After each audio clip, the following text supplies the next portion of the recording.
Alright, welcome to another edition of the Art Video Shoot Interview Series. Today we're here with Magnum Joey Ryan. Is that the preferred nickname? It's one of them. It's one of them up there. I don't know if I picked any one that stuck.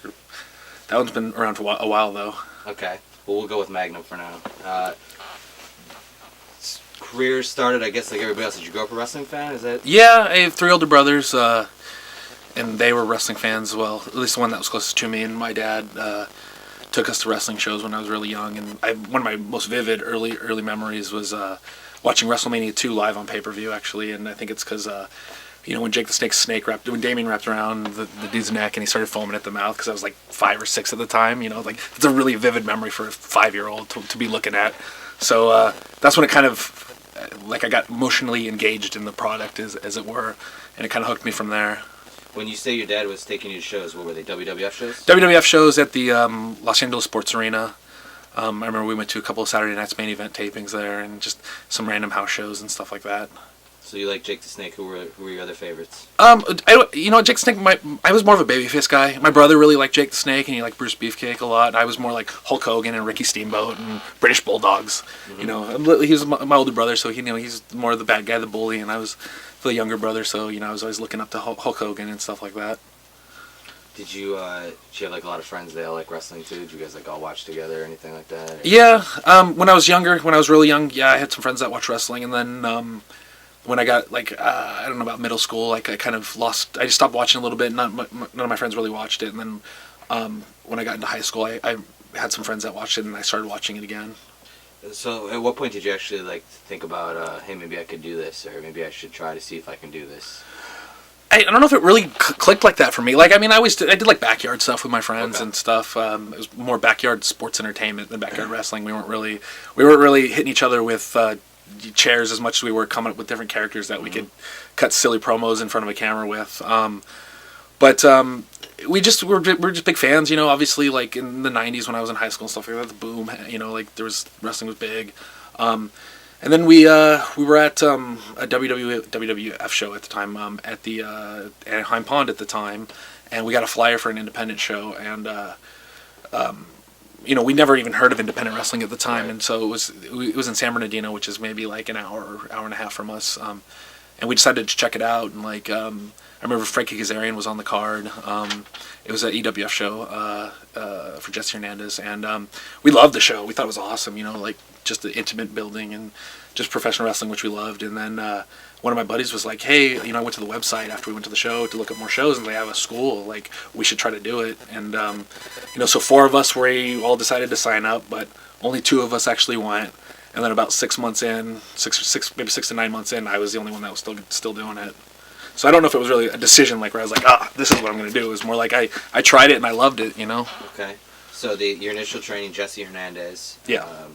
That was back, I guess, 2000, right? February 2000? February 2000, yeah. Okay. Were you a quick learner, do you think? Did you catch on pretty quick, or was it tough for you to grasp the whole idea at first? I think it's probably pretty standard. I don't think I was. I do have a little bit of an athletic background. I played baseball and football growing up and stuff like that.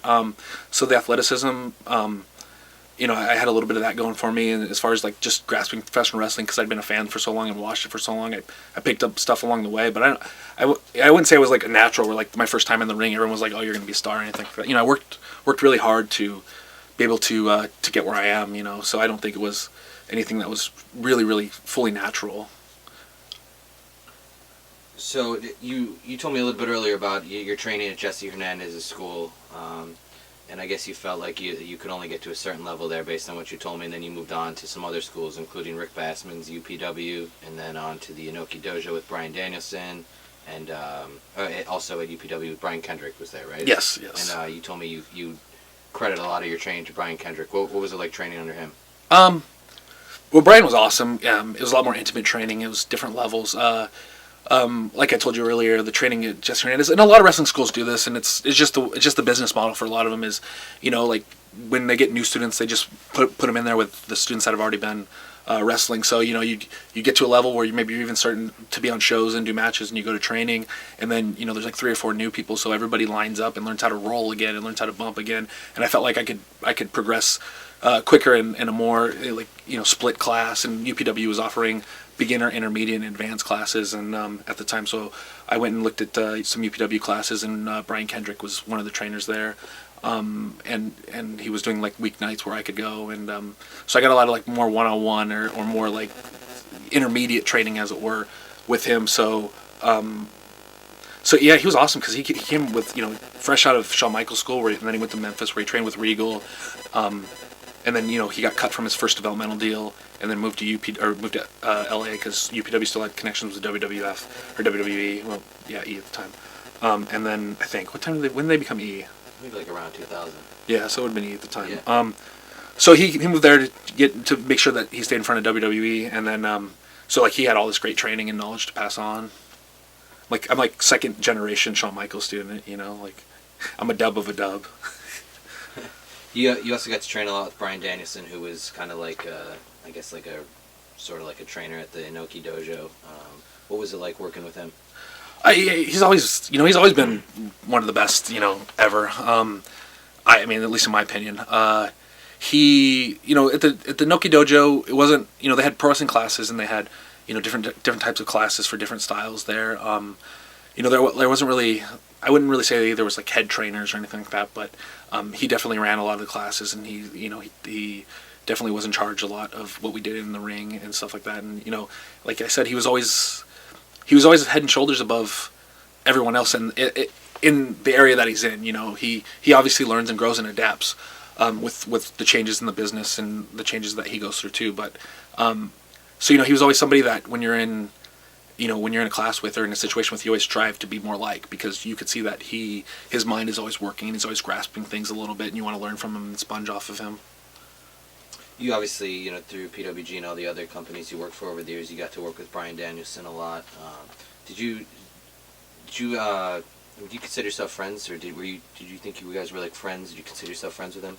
Yeah, I mean, like you said, I worked with him a lot. He lived in Los Angeles, where I'm from, for part of his, early on. We would hang out a lot, and we would do a lot of stuff. Do you maintain a relationship with him today? Do you ever get a chance to talk to him?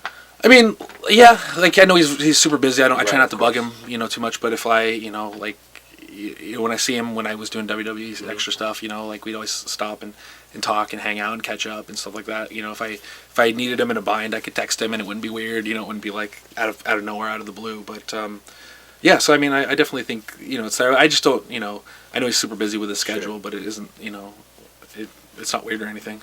As you told me, he was the best, one of the best in the world long before he ever showed up on Monday Night Raw. When you were working with him, did you ever think to yourself, like, man, this guy should be like on TV?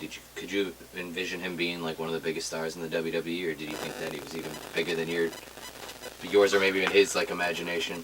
It's very interesting how he did get over, and I think it's to a level that not many of us expected, at least in his current form. But at the same time, like, it's not too shocking, because, like I said, he was always, no matter what area he was in or what he was striving for, it always seems like he was head and shoulders above his peers. And so, just figuring that maybe his style on the indies, so you might think, well, that's not going to translate well onto TV or WWE.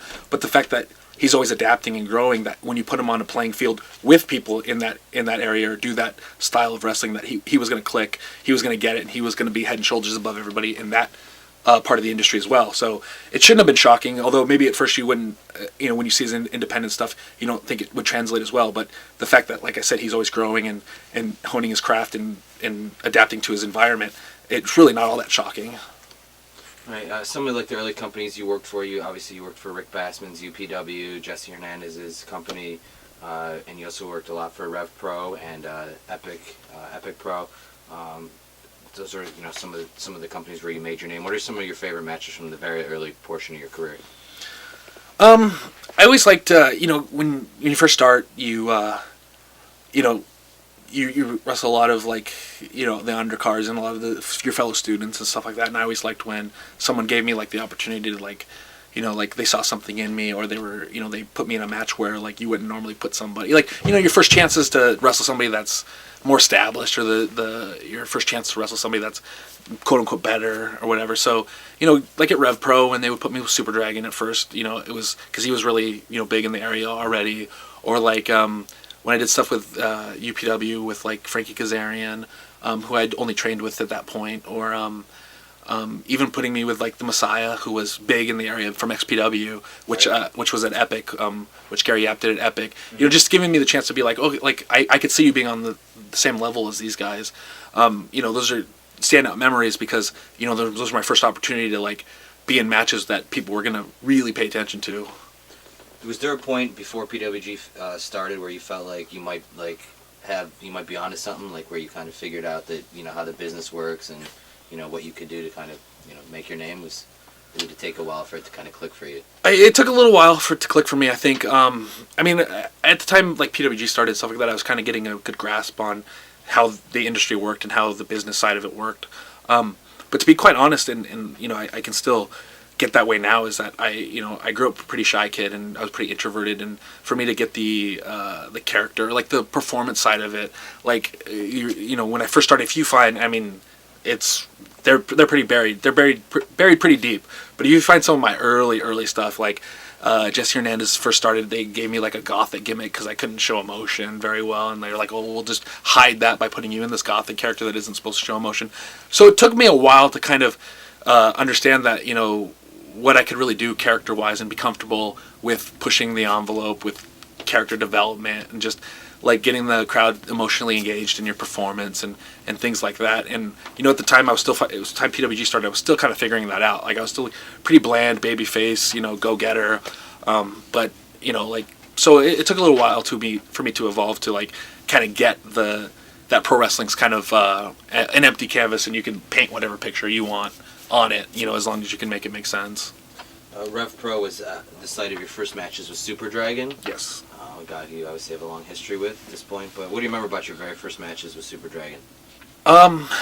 Super Dragon's a guy who, you know, he has a reputation for being stiff or being, you know, whatever the terms are, but which he can be a little bit. I'm not going to like try to say that's not true, but what I liked about the matches with him is he always seemed to push you, like, you know, to do better, to maybe outperform yourself or outperform what you believe you can. And it's not just him like trying to motivate you in the ring by wrestling a more stiff style or whatever, but just the way he would talk to you, even during a match or before a match, he would kind of pump you up and get you excited about wrestling him and get you excited about, you know, testing your own boundaries. And just like, I think that's when I really learned that, you know, pro wrestling could really, like, there are things you can do in pro, you know, you can always grow. Like, at the time, maybe I was like kind of not really content with what I was doing, but like understanding what I knew about wrestling instead of like trying these outside the box ideas.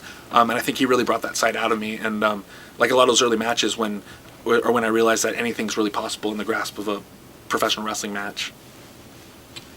And through, you know, your matches at Rev Pro and Epic and the other companies, you know, you started to develop your name, get your name out there. You worked a lot of different companies and started developing kind of a network for yourself, which would obviously benefit you for what was to come next, which, you know, 2003, you and 5 other guys create something called PWG, which I've heard of, and some other people have heard of.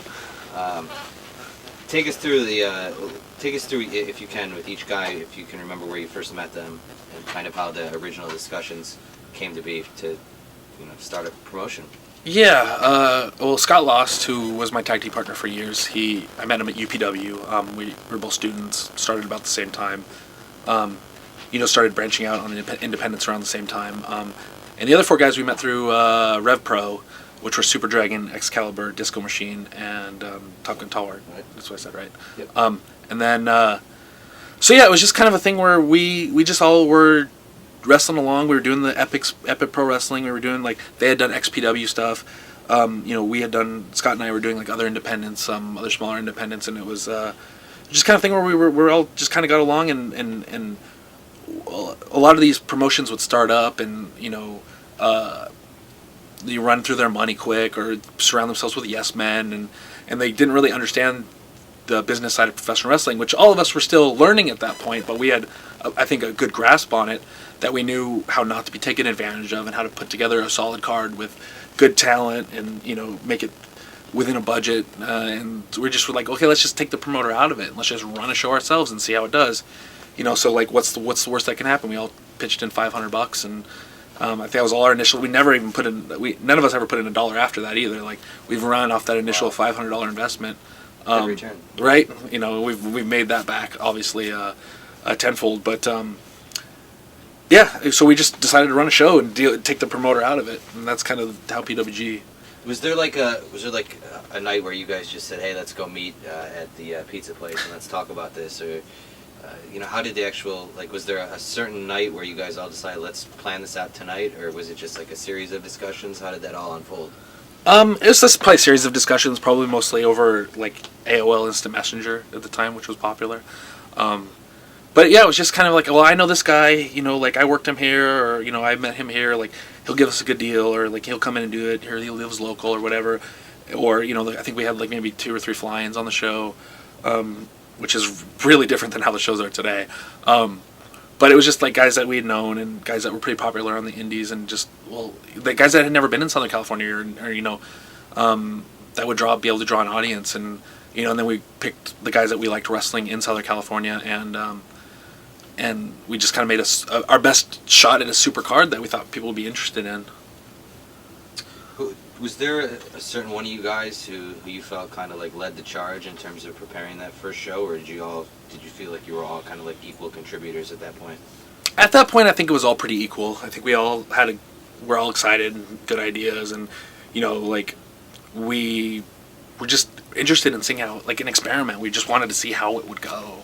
Was there anybody else who was involved in like discussions who maybe didn't agree with your guys' vision and just kind of dropped out before the first show? No, I mean, it wasn't like we didn't. I mean, I guess we never really asked anybody either. Like at a time, we thought, well, hey, if we get more people on board than the 6 of us, then we can get more invested, more money out of it, and run an even bigger show. But then, we wanted to make sure that we kept it like friends, that and where we would have minimal disagreements, if any. And so we kept it at the 6 of us, and we just kind of worked with the budget that we had for that first show. And yeah, I mean, there wasn't any other. I mean, I think maybe some other promoters in the area might have not been happy, but that's just because they wanted to selfishly keep the territory to themselves. But yeah, we didn't really get too much opposition. What was your role in preparing that first show? What was your responsibility? A lot of the early PWG stuff, I kind of was more like a talent relations, where I would contact the guys and talk to the guys, just because I had a bigger network at the time, because I had done a lot of different things in the area, of Southern California especially, and Super Dragon, although he's gotten way better at it, he used to not be so like social with everyone. Like, he was kind of more like introverted, and just so I would be the contact. So that was kind of my initial role with the company, is more like a talent relations, where whether it was negotiating what they would come in for, or just figuring out what they needed as far as flight goes, or just seeing if they were available for the show. That was my initial role with the office side of Pro Wrestling Guerrilla. Was it tough? Like, when you put that first lineup together, there was a lot of big names. You had AJ Styles and Samoa Joe. Did you have to sell any of these guys on like your vision, or was it just like flat out discussing like, we'll give you this much money to come wrestle for us tonight? Well, I had a good relationship with Samoa Joe, because he was at UPW too when I started, and he was also still living in Southern California, so he was local at the time. AJ, I'd never met before, so it was kind of one of those things where you just we just contacted him and said, like, what do you need as far as flight, and what do you need as far as pay and stuff like that. But we knew that AJ would be a good draw for the area, because he'd never been there. I don't even know if he'd ever been there before, like wrestled ever. I mean, maybe, but at the time I don't think TNA had ever gone there, and I don't know how many indies had ever brought him in, or I mean, even when he was in WCW, like they rarely ever came. So like, I don't even know if they ever, so. Mm-hmm. But anyway, so we thought he'd be a good one to get, and then so yeah, it was just it wasn't really selling the idea. It was kind of like, and honestly, kind of Ring of Honor paved that way, because we were just like, I mean, that's what we had to say. It was like, well, we're going to try to do this kind of Ring of Honor style, and people kind of already got the idea of that. Plus, like, or like King of the Indies, like, oh, we're going to try to do like a King of the Indies type. Mm-hmm. So it was kind of like, just that was the easy way to explain it. So the first show, July 2003, Samoa Joe ended up having to pull out. Were there any other like big snags that you guys ran into that you didn't expect in terms of that first show, like permit fees or something that ended up being an issue or anything like that, or did it all run pretty smoothly? I think it ran pretty smoothly. We didn't we rented a building that was already like running shows, and a ring from a guy who was already running shows at the so like we had shows had already existed in that venue and gone smoothly, so it was really just kind of smooth sailing. Like, I mean, there's been a lot of tougher shows, and I've been a part of a lot of other startups that have not run as smoothly, but that one went pretty good, like other than Samoa Joe pulling out. But you know, we put Frankie Kazarian into that spot, and him and AJ Styles had an awesome match for, you know, and actually was one of the reasons why Frankie ended up being the first PWG champion, is because, you know, he kind of, you know, stepped up for us when we needed him to, off that first show. So you guys ended up, you know, the first show happened. There was critical acclaim, pretty much, good reviews this show right from the start. And because of that, you guys decided we should continue with this thing? Well, just because that, you know, there's good response, and, you know, we released it on DVD and VHS at the time, believe it or not, and, you know, and there was money to be made there. Like, people wanted to be interested in the show. People were buying the show. And so when we realized that there was money off the back end of it that we could use that money to invest in another show, we just went with it. And honestly, like, you know, it started off, you know, obviously the budgets were related to however much the show before it did, but that's how it kind of just grew. We just put all the profit from one show into the next show and on, and we're just going to keep running as long as it made money, and then it just kept growing and growing and growing. Was there, like, did you guys have a number, like a cutoff point, like if this first show does, you know, only draws even, or if we lose $100 or something, that's it, we're gonna just give up on it, or were you guys kind of like committed that as long as it was you were close, you were gonna try to see it through? I mean, I think I see. I don't know if it's just my not remembering, but I kind of don't even think it was just one of those things where, like, it was successful and we're like, hey, let's just do another one. So you never had to really cross that bridge. Right. There was never like a plan. There was no business plan per se. There was no, like, well, we have to reach this or we have to get to here in order to keep going. Like, it was just like, hey, we have this money, we could put it in the next show, and hey, we have this money, we could put it towards the next show. So it was just kind of a thing where we weren't gonna, you know, I think a lot of times companies run into that problem where, like, they have the profit and they're like, okay, like, we could have been like, let's split it 6 ways, and then, like, then we'd all have to chip in more money on the, you know, and, like, rather than get to that problem, we just kept pushing and pushing forward. Mm-hmm. So after the success of the first show, and then there's the next show, and you guys end up, you know, going full bore basically. Yeah. In the first calendar year of PWG, you guys brought in guys like CM Punk, Samoa Joe, Christopher Daniels, AJ Styles, Colt Cabana, Chris Hero, Homicide, Brian Kendrick, and many others, of course. What are some of your favorite memories from PWG's first year, 2003? I think getting to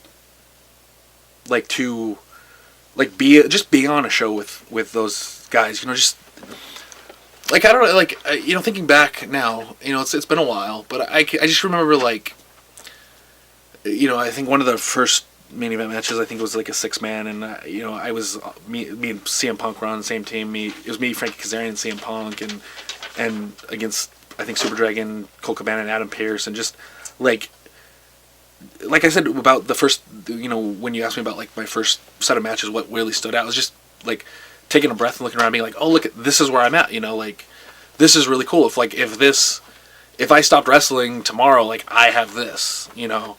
And it was just that excitement that, you know, maybe now that I'm 14 years into wrestling, like, I don't necessarily get that excitement for being in matches with anybody, like any certain person. At the time, it was just such a big deal because, you know, those were the names that you wanted to be in the ring with. You had a lot of tag matches with Scott Lost in the early portion of PWG. Had you guys tagged a lot prior to PWG? Is that why you guys decided to keep going with it, or? Yeah, we started teaming in UPW. Okay. When we both were first at UPW, we both had different tag partners, and those tag partners stopped wrestling, so we just decided to team ourselves because we liked tag team wrestling. So then we started doing shows at UPW together, and then through UPW we were getting booked out in other Southern California independents as a team. And then, of course, you know, we got the matching gear made, and we got the team names and the tag team moves, and so it just made sense for us to start teaming at PWG as well. You feuded with Super Dragon in the early days of PWG. PWG, did you guys decide, like, now that this is our company, we better take it up to another level as opposed to, like, maybe your matches at Rev Pro or other places? Or do you just feel like you guys were kind of, like, more evolved at that point? Yeah, I think we'd just gotten better, and we had gotten more chemistry because we'd wrestled together a lot. I mean, I don't think we necessarily tried any harder at PWG than we did at Rev Pro, but I just think we were better and more comfortable with each other, and just were able to connect better and just, you know, just put on a better show at that time. You also had a few matches with Adam Pearce in the first year, 2003. What do you remember about those matches with Adam Pearce? I mean, even to this day, I love wrestling Adam just because he's so emotional, invested in his matches himself and his performance that, you know, it's hard not to get excited when you wrestle him, and it's hard not to, like, kind of feel, you know, he's so good at, like, getting the audience to care. Like, you know, not that other people aren't, or not that he does it necessarily better than other people, but I just feel like he's just so performance oriented that, you know, it makes you want to, like, you can feel the audience when you're wrestling Adam. Like, you know you're wrestling Adam when you're in the ring with Adam. Of the guys I mentioned in the first year, guys like CM Punk and Samoa Joe, I guess mainly CM Punk. What do you remember about dealing with CM Punk? Was he easy to work with and bring in, or was it challenging? Or? I mean, I never had a problem with him or anything like that. Like, he, you know, when it came to business, it was just business. I don't really think him and Super Dragon were ever best friends. I don't think that stemmed from PWG stuff necessarily. I think they had some other clashes before PWG, but like I said, when it made sense business-wise to bring him into the company, you know, Super Dragon put PWG ahead of himself. But I don't think they were ever best friends, and probably will never be best friends. But I mean, like I said, business-wise, it just made sense. Was there ever any instances that you can remember, like in the first couple of years, where somebody wanted to bring somebody in, but maybe one of you guys did have history with somebody, so maybe you would say, let's not do that? Or was there, first of all, did you guys even have, like, the power to veto, or was it just, like, a voting process? How did that work? CM Punk, like, if Super Dragon says no, can the other 5 of you guys say, well, we say yes?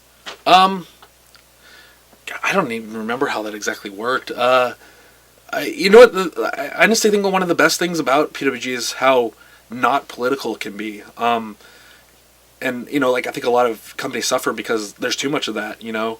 I think if CM Punk would be a good example if anybody had the power to veto, or not necessarily the power to veto, but, like, if anybody wasn't going to be in that company, it probably would have been him because of the friction with Super Dragon. But Super Dragon knew what was best for business and just what was best for BWG to grow, and so CM Punk was there, you know, and it was like that with everyone. It was just like, when it made sense for somebody to be there, they would be there, and the others, there would be no.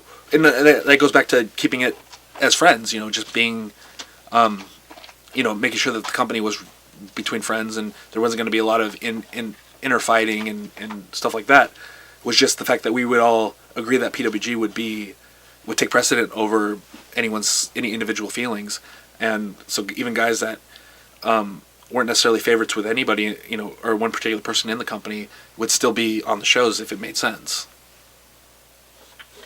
2004, 2005, you had matches with guys like Chris Hero, Rocky Romero, Claudio, Alex Shelley, Chris Sabin, Petey Williams, so on and so forth. What are your memories of 2004, 2005? 2004, let's do that first. 2004, I think 2004 was when I started to kind of get it character-wise, and I'd come off the 60-minute match with Super Dragon, right?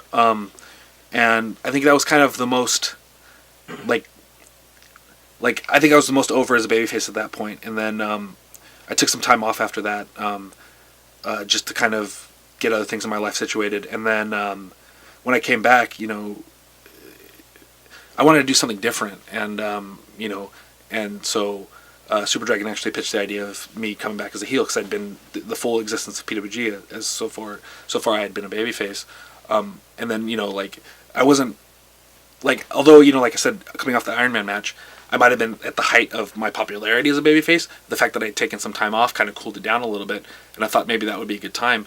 And so in 2005, I think it was, I turned heel, or I came back as a heel, and just started doing more character stuff. And right along the time, I don't know exactly when, but around that time, I kind of started doing like this, like the technical wizard character, where it was kind of like technical wrestling was really popular, and I kind of wanted to do a parody of it, where I would be like, where I would call myself the best technical wrestler in the world, and and I would wrestle all these guys that were really good mat technicians, and kind of let them wrestle around me, and have their prove that I'm not. But then I would cheat somehow and beat them and say like, look, I just proved I'm the best technical wrestler because I beat this technical wrestler. But it wouldn't be through technical wrestling, and just trying to come up with different ideas. Like when wrestling started really becoming fun for me, because I was able to like not physically write, but like come up with right stories in my head of what matches, like how I can make this match make sense in the terms of a character, and getting the character over as opposed to a certain wrestling move or whatever. Instead of the in-ring stuff being what's over, just certain character traits being over. And that's when I really started to grow and develop as a wrestler, I think. You mentioned that you took time off in 2004. I think, correct me if I'm wrong, I think you either announced, I don't know if it's true or not, but you announced you were having concussion-related issue. Was that right? Yeah, I never went to a doctor. I never got it diagnosed, but I felt like I was kind of mentally strained at that point. I was like still in school at the time, and I was dealing with a lot of things, and it wasn't. I mean, I taken some. I know I at least got rocked one time around there in a match, and but I don't know if it was, like I said, I never went to a doctor and got it diagnosed or anything like that. So I don't know if it was officially or not, but I felt like that was a good enough reason as any to take some time off, because I felt like I needed that time to just get some other things in my life situated, which is probably the only time I've ever taken time off in wrestling. 2005, you also wrestled guys like El Generico, James Gibson, Jack Evans, Kevin Steen. What do you remember about your matches with those guys, and did any of them really stick out to you, those matches around that time frame?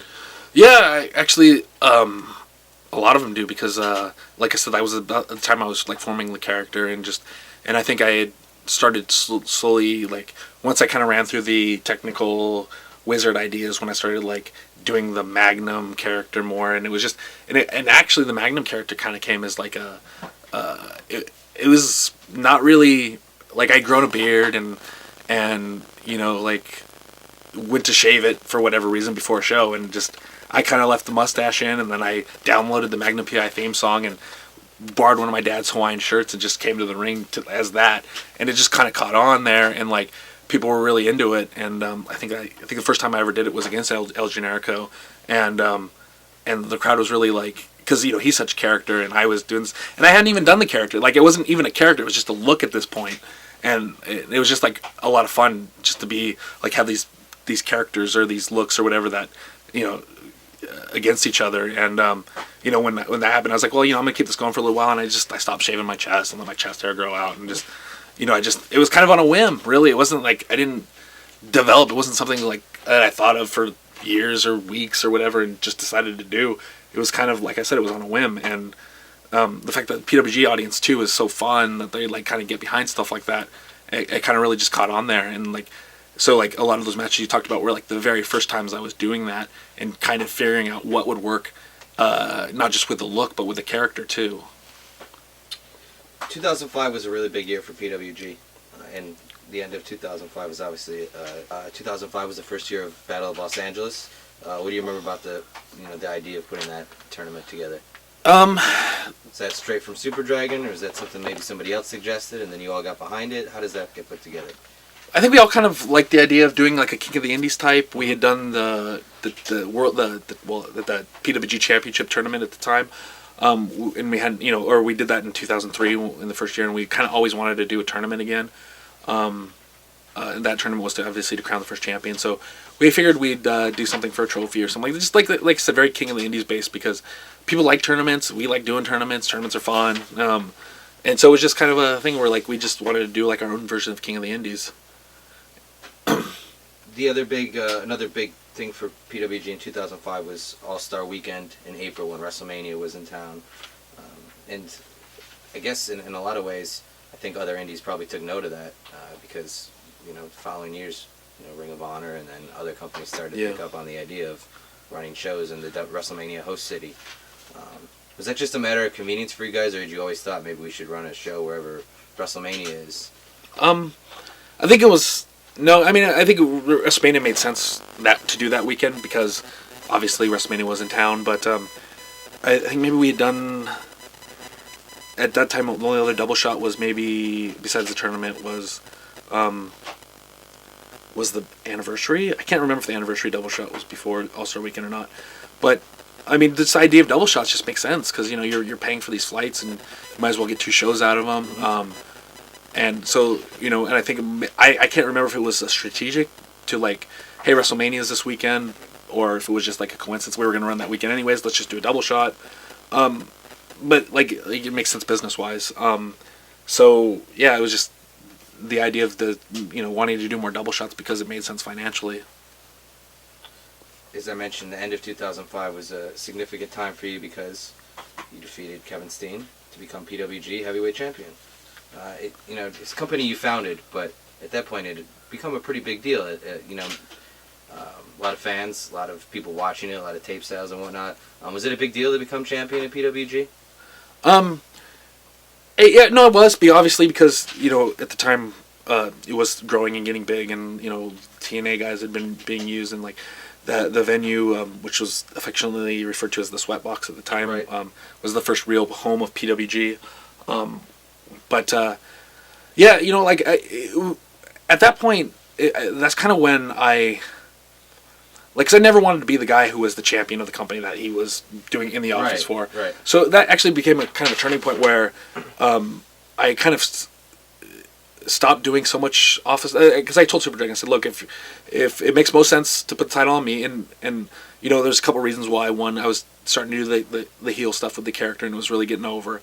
And two, I think Kevin Steen was the champion at the time, and maybe because his availability was in jeopardy there, and to help build his feud with Super Dragon 2. So there's a lot of factors that went into that. But I told him, I said, hey, I don't, like, if we're going to put the title on me, I don't want to be any part of booking during this time that I'm the champion. I don't want to be that guy. So I'm going to, because at the time, we were still, like, the cards would still be kind of like a group thing, like, oh, hey, this would be good against us, or like the ideas of champions would still be a group decision, but yeah, I just didn't want any part of that. So that's when I kind of relinquished any kind of booking that I would do while I was champion, at least. And then that's when he kind of took over, and I think he got more comfortable. I think he was more comfortable with it than he thought he would be, which is when he kind of really took over, and just it started being more his promotion, or his. He was more the office guy than any of us at that time. Your first defense of the PWG title was actually in Philadelphia at the ECW Arena, Cage of Death 7. It was, yeah. Big deal for you to wrestle at the ECW Arena? Some guys love it, some guys don't. Where did it fall? It was a big deal. It was my second time. I think the first time I did the first CZW show I ever did was the 5th anniversary. Okay, that's right. Which was the first time I wrestled in the ECW Arena, and that was a really big, because I think it was the first time I'd ever wrestled out east. Maybe outside of California at that point, maybe I'd wrestled Arizona or in Vegas, but it was the first time I did an East Coast show, and so that was kind of cool. I mean, obviously, like, I was a big ECW fan, as all of us, my age and abouts there were, or are still, but yeah, so it was kind of a big deal. Like, it was one of those things, like I said, where maybe now, 14 years into my career, like, I don't really think about where I'm wrestling or, like, the venues. Like, it's just, like, another venue to me, really, no matter where. But at the time, only being, 4 years into my wrestling, 5 years into my wrestling, doing something like the ECW Arena was a big deal. I remember, specifically happy about that. But, yeah, and then when I did it with PWG, after when I did defending the PWG title, it was like a cool moment again. You ended up holding the title for over a year. You had a lot of big matches. Just some of the names you wrestled during that run: Human Tornado, Chris Bosch, AJ Styles, Emil Satoshi, Johnny Storm, Chris Sabin, Necker Butcher, Super Dragon, of course, Kazarian, B-Boy, Davey Richards and several others. Chris Kanyon, you had a 25-minute match with him. What do you remember about your title reign? Favorite matches, favorite moments? I think the title reign was probably the most creative time that I've ever had in wrestling, because I always wanted to be like I was trying to come up with like, whether it's a dusty finish or just a finish that was just ridiculous. Like, I never wanted to like ever win a match clean. I always wanted to be like that, terrible champion who just is just skating by the skin of his teeth. So like I remember a lot of times there would be like I'm trying to think of specifically like I remember wrestling Sabin once, and like I think we bumped 2 refs, and then he hit me with his move, and then the commissioner, who I obviously was at odds with, Dina Winwood at the time, he came in and counted the 3, and the whole place went crazy, and I went to the back, and they were celebrating with Sabin for like 5 minutes before I came out with a contract that said, I made up the rule, and I said like page 2 article whatever says that only a licensed official or one appointed by the commissioner before the start of the match can make the final decision, and this and that. Like, I just coming up with different ways to like screw with people, and it was just so much fun just to come up with ideas and try to do something different that people wouldn't expect, or people wouldn't see coming, or at least, like I said, let them celebrate with Sabin for 5 minutes before I come out and pull it away from them. So I think coming up with those ideas, I felt was like the most creative I've ever been in wrestling, like just real shitty ways that I could keep the title. Were there any specific matches that you really remember enjoying, like, besides the Sabin thing? Was there any other guys that the ones I mentioned that really stick out to you? The Necro Butcher one, because it was a surprise. He wasn't announced. Was cool, and I don't think anyone really expected me to wrestle Necro Butcher at the time. I think he was coming off his... Falls kind of knew our match, right? Right. I think he was coming off his match with Samoa Joe, where he was starting to get a little bit more like indie recognition, or at least like not just wrestling other deathmatch guys.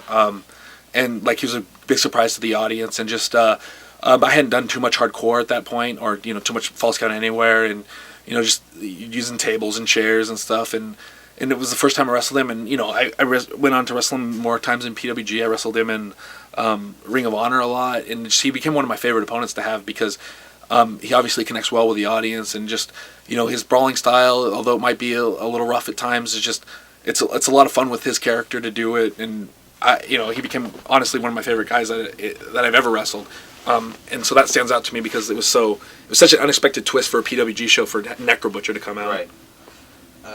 You just had several matches during your title run against B-Boy, who was kind of like I don't know if you call him a SoCal legend at that point. He was kind of, I guess, a little before you in terms of his initial splash. But what do you remember about your matches with B-Boy?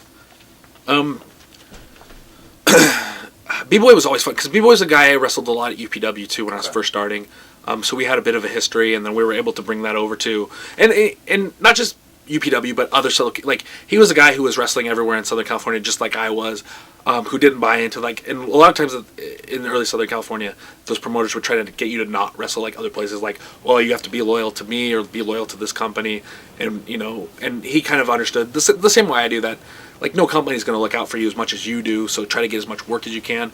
So I had faced him several times throughout Southern California, but it was really cool to be able to bring it to PWG, because we have a real good chemistry together, and we built up and had a cage match, which was probably for sure my first cage match that I ever did. It was like a TLC cage match. Right, yeah, just a lot of weapons. Again, doing more hardcore stuff that I wasn't used to yet. It was which was different for me. People didn't really expect it out of me, and just having fun with it. He's B-Boy is such a creative guy to come up with ideas and just different. I really think in a lot of ways he's underrated in his creativeness, and not just his wrestling ability, but just his ideas that he comes up with. And I think we did a lot of cool stuff in that feud, especially that cage match, where we implemented different things, and we I had the Dynasty at the time, and we had a legion of babyfaces trying to keep the Dynasty from interfering, and so we had stuff going on the outside, stuff going on the inside. It was just such a crazy, hectic scene. And I remember when I beat him, I used like the chloroform rag, that got slipped through the ring, slipped through the cage, and and like people started like, because people really thought that was going to be it. We had this really cool false finish where he did the Stuka splash off the cage through a table, and everyone thought he beat me. And then so when I finally beat him, like they started doing like NWO style, like throwing bottles in the ring and trash over the cage, and just like at that moment I just felt like, man, we just like this we have this audience. This audience is ours, you know. And that was like one of the most fun matches during my entire title reign.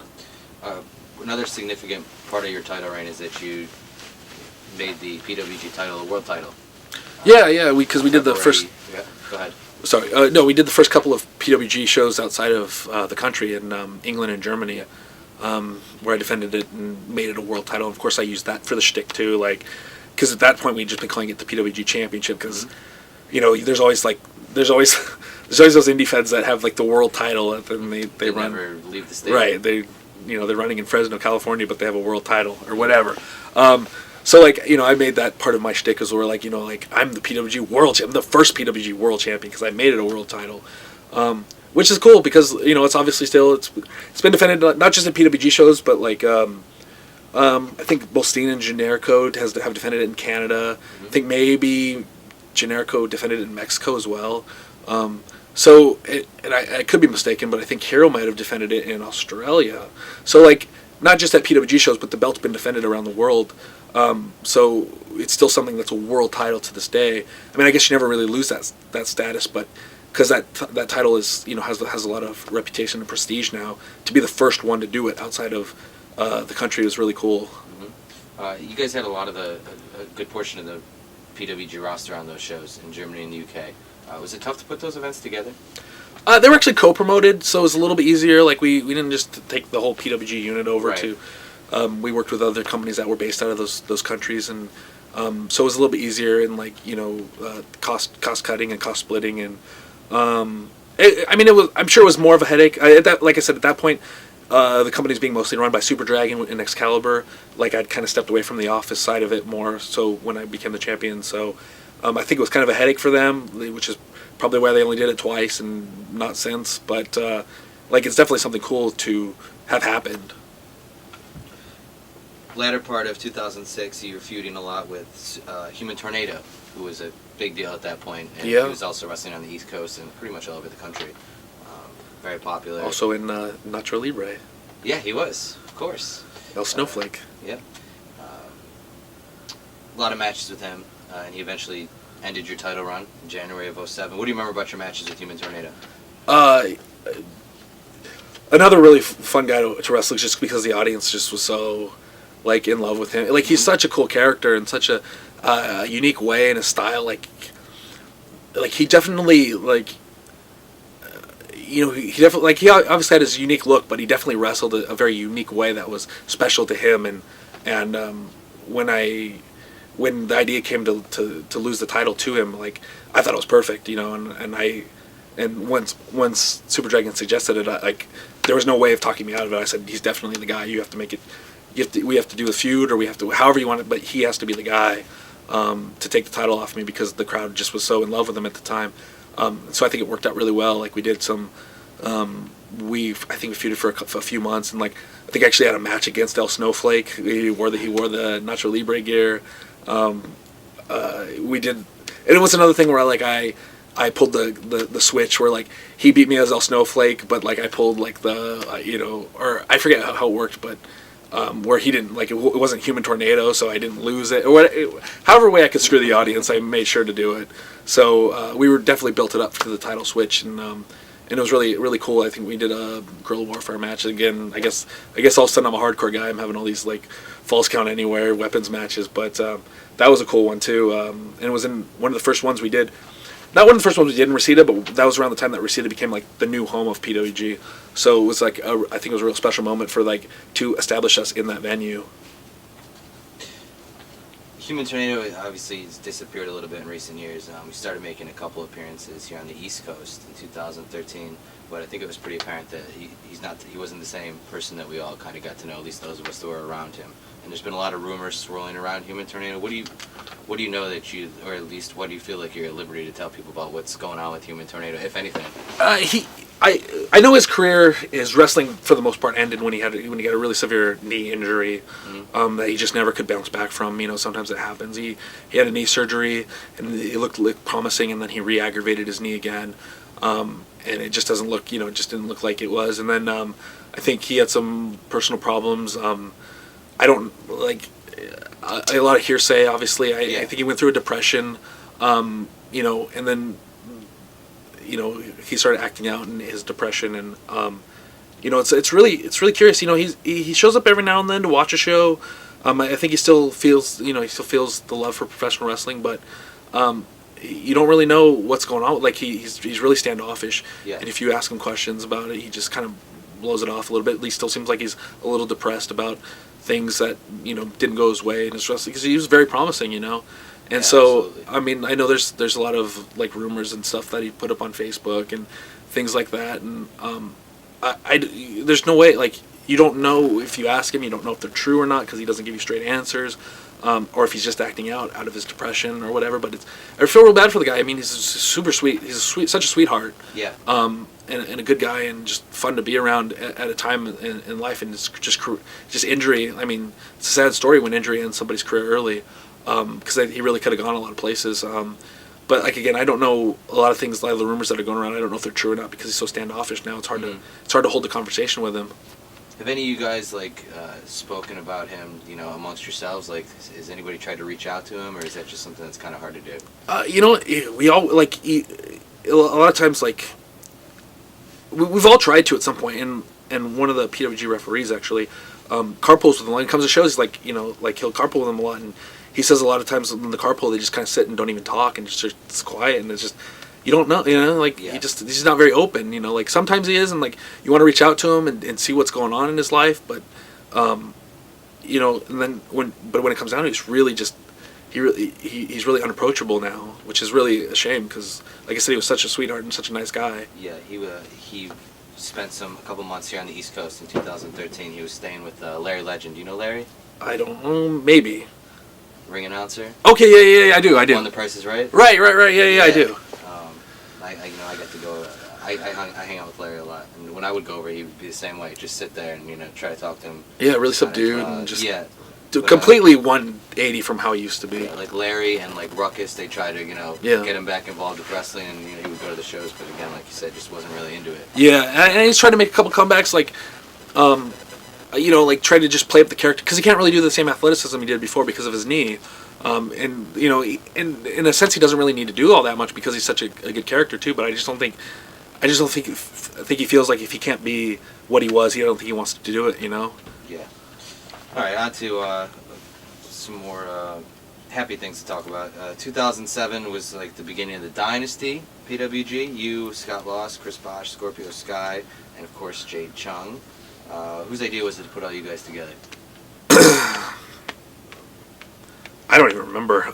It might just have been a group thing. Could have been. It might have just been us, just being like, "Hey, we should all just do that." I'm trying to remember specifically. Mm-hmm. Could have been Super Dragon, but it might have just been us being like, out of like, "Hey, let's just come with a faction." I mean, what's cooler in wrestling than a heel faction, When you guys Super Dragon is kind of like the public face as like the booker, like the creative guy. But let's say if you want to have a tag team with Scott Lost or Scorpio Sky or something, you just go to Super Dragon and say, "Hey, for the next couple months we want to tag together." Like, can you just say, "I want to do that," or does Super Dragon have to look at his notes and say, "Okay, you can do that"? It's kind of like that. Like, he has definitely ideas. At that time, it was probably a little bit easier. PWG was running more frequently. It wasn't such an all-star show, as it were, because PWG obviously storylines are a lot of times secondary to putting on an all-star show. I mean, there's always at least one storyline going on at a time in PWG, but sometimes it's not much more than that. Yeah, but it was just a thing where, we pitched the idea, and if everyone's on board with it, we do it. But like now, it's weird, because like when we did nowadays, I team with Candace there, and it was just a thing where it was supposed to be a one-off, but Candice and I really wanted to do the idea, so we got matching gear made, and we got we had T-shirts made, and we just were going to run with it. And then when it got over, Super Dragon was kind of forced to go with it. But it could have also, bitten us in the ass if we didn't get over. And then, so you kind of take your chances there. You don't ever want to just kind of like shoot on a promotion or a promoter. I mean, I obviously have your own promotion though. Right, I have a little bit better relationship with him than most two. Like I could get away with that a little bit easier than, say someone else that tried it. But I mean, there's been recent history of teams trying to turn heel that Super Dragon didn't really want to be heel, just because they felt like it was time. And then it kind of leaves Super Dragon with nothing. Like if he has an idea for them, he can't really do it. But and it kind of cost them some work in the company. But with me and Candice, it was just kind of like, if it didn't work, I have a good enough rapport with him where I could be like, well, at least we tried. But luckily for us, it got over. Has there ever been a time like where Super Dragon might not want to do something that a guy has an idea? Maybe, and it doesn't necessarily have to be one of the other guys who came up with the company, but like maybe like an outsider doesn't like the way Sheets wrote up, or what the booking plan is for tonight. If Super Dragon says no, has there been an incident where like that guy tried to go to other people and kind of try to get you guys to like overturn, just kind of based on like a majority vote, or do you guys kind of have an understanding that that's not how we're going to do things here? I mean, there hasn't been like a majority, like a guy that's got after like a majority vote. There has been some questions, like, or not questions, but there have been some people that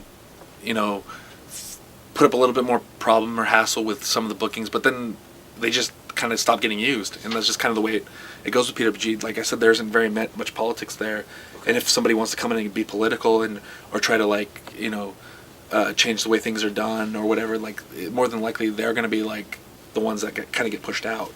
So you guys almost prefer to just if a guy's not going to be along with the plan, whatever Super Dragon, whoever is booking this show, if the guy doesn't want to go along with the plan and it's going to make a problem, or not even a problem, but just doesn't seem to be on board with it, you guys would rather just almost not deal with it than have to have a political, right. discussion. Well, one of the cool things about PWG, and I think is one of the reasons why the shows are so good, is that like everything is kept at such like a friendly basis. Like all the guys backstage are cool with each other. They're friends. Like, and if you don't want to be like in that, you want to try to cause a problem in that friendship with everyone or that environment, you're going to get removed. And I think that's kind of why like people a lot of times like because that vibe is in the locker room is so good that I think you can see it on the shows too. And I think I think a lot of the wrestlers work harder because the vibe is so good there, and like I think the audience can tell that that the guys on the shows are legitimately love to be on them and are having fun there, and they're not having to deal with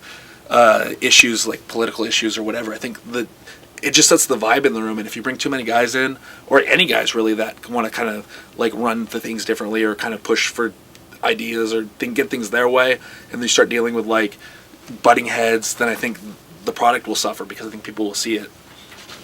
So 2007 was also a little bit of a turbulent time for PWG in some ways.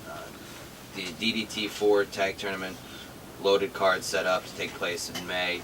2 weeks before the show, you guys announced that TNA approached you and basically told you you either need to stop selling DVDs or you can't use our guys anymore.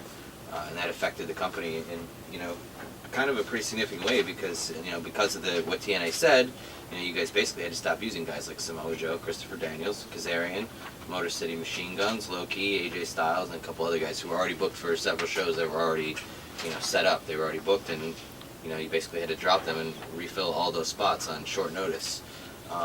Was there ever any discussion amongst you guys or any debate over what to do, or was it right from the start you just said, that's it, we're done using TNA guys? I think we kind of had to, because the DVD model is the business model for PWG, and if without the DVDs, there's no PWG. And like, I mean, I guess we could have just not included their matches, but then they're not worth the price anymore. Like the price of the flight and the price to pay them, because they're not. It wasn't like TNA is saying like, all right, since you can't use them on DVDs, we're going to give them to you half price or whatever. It was still like, they still commanded the same price, and you still had to get them a flight and everything like that. So I think in order for PWG to survive, we had to cut the TNA guys. which I think might have been a blessing in disguise, because like at that time, you kind of, PWG really took off and grew. Like I like to say, it was because I was a champion, but but it probably was more to the fact that there was a lot of TNA guys, a lot of recognizable names on there, and so you weren't, like, oh, we're gonna take the TNA guys off. What's gonna happen? But then at that point, we kind of learned PWG, like the brand had gotten over, and that the brand was what was selling the cards. Is that, it was nice to have, you get the casual fans that would come and to see the TNA guys, but really like people knew that when it was going to be a PWG show, they were going to get good wrestling, and that's when kind of our minds changed about PWG, realizing that, it was, like I said, it was like a brand thing that was over, and people knew that if PWG's name was on it, it was going to be quality no matter what. One of the major factors that would have, I guess, played in if you guys had decided to, I guess, cooperate with TNA was that you would have basically had to cut ties with High Spots. They're a third-party seller. They're in TNA's eyes, they'd be making money off of TNA. Right. So, if you had decided to continue using them, that would have majorly affected your relationship with High Spots. I don't think a lot of people know just how significant High Spots' relationship with PWG is. Can you talk a little bit about how important High Spots is to the PWG? Yeah, absolutely. Company? Without High Spots, I don't think there would be a PWG, especially in the early goings, because they were responsible for distributing the shows, the DVDs, making them. A lot of PWG, a lot of the PWG success is based on the fact that we're able to do a lot of things in house, like the production of the commentaries done by us, and the covers and the graphics and the DVD editing is all done in house, because that's what Super Dragon Excalibur do for or what they what their jobs are for, so they're good at that, and they were able to save money by doing that. And then we ship the stuff out to High Spots, who distributes it, or duplicates and distributes, and they sell it, and then they sell it back to us at cost, and we sell them. And so that's, like I said, the DVD is the business model, is why PWG is successful, and a lot of that has to do with the fact that High Spots are on board with us, and are willing to put in the money and the time and the effort to create the product with us. And so to take them out of the equation, then you're trying to survive based off your draws, like I don't think, like I said at the time, we kind of learned that PWG was the draw, because as great, like maybe as great as AJ Styles is, I don't think there's enough people that are on the fence about going to I'm not going to go to this PWG show, but hey, AJ Styles on it, so I'm gonna go now. There's probably a few that are like that, but there's not enough to like make up the difference that you'd be losing by losing High Spots. So I think just it's the only thing that made sense was to cut ties with TNA rather than cut ties with High Spots. I mentioned a list of the names of guys who were affected, immediately. Samoa Joe, Daniels, Kazarian, Motor City Machine Guns, Loki, AJ Styles, all guys who were under TNA contract. When they heard this coming down from TNA and that they were basically off PWG shows indefinitely, were any of them vocal about it? Did any of them express their frustration to you guys over it? I mean, yeah. Like I said, PWG is a fun place for it. The guys are all friendly, and like it's a good vibe, and everybody likes working there, which I think you can see in the product. So a lot of them didn't want to stop working it because it's a place that they have fun, and a lot of them didn't really get to show a lot, because of like in TNA or whatever, because TNA is obviously made for TV, and there's not a lot of 15-20 minute matches going on in TNA. So a lot of them, and PWG does reach a large wrestling audience, so a lot of them felt like PWG is where they got to show their wrestling ability. But they're under contract, and there's a reason why they're under contract is because their financial gains at TNA were more than they were going to be on independence. And I don't necessarily think any of them were losing work or losing money, because if I'm sure they were able to fill that date with a different promotion who wasn't going to put them on a DVD.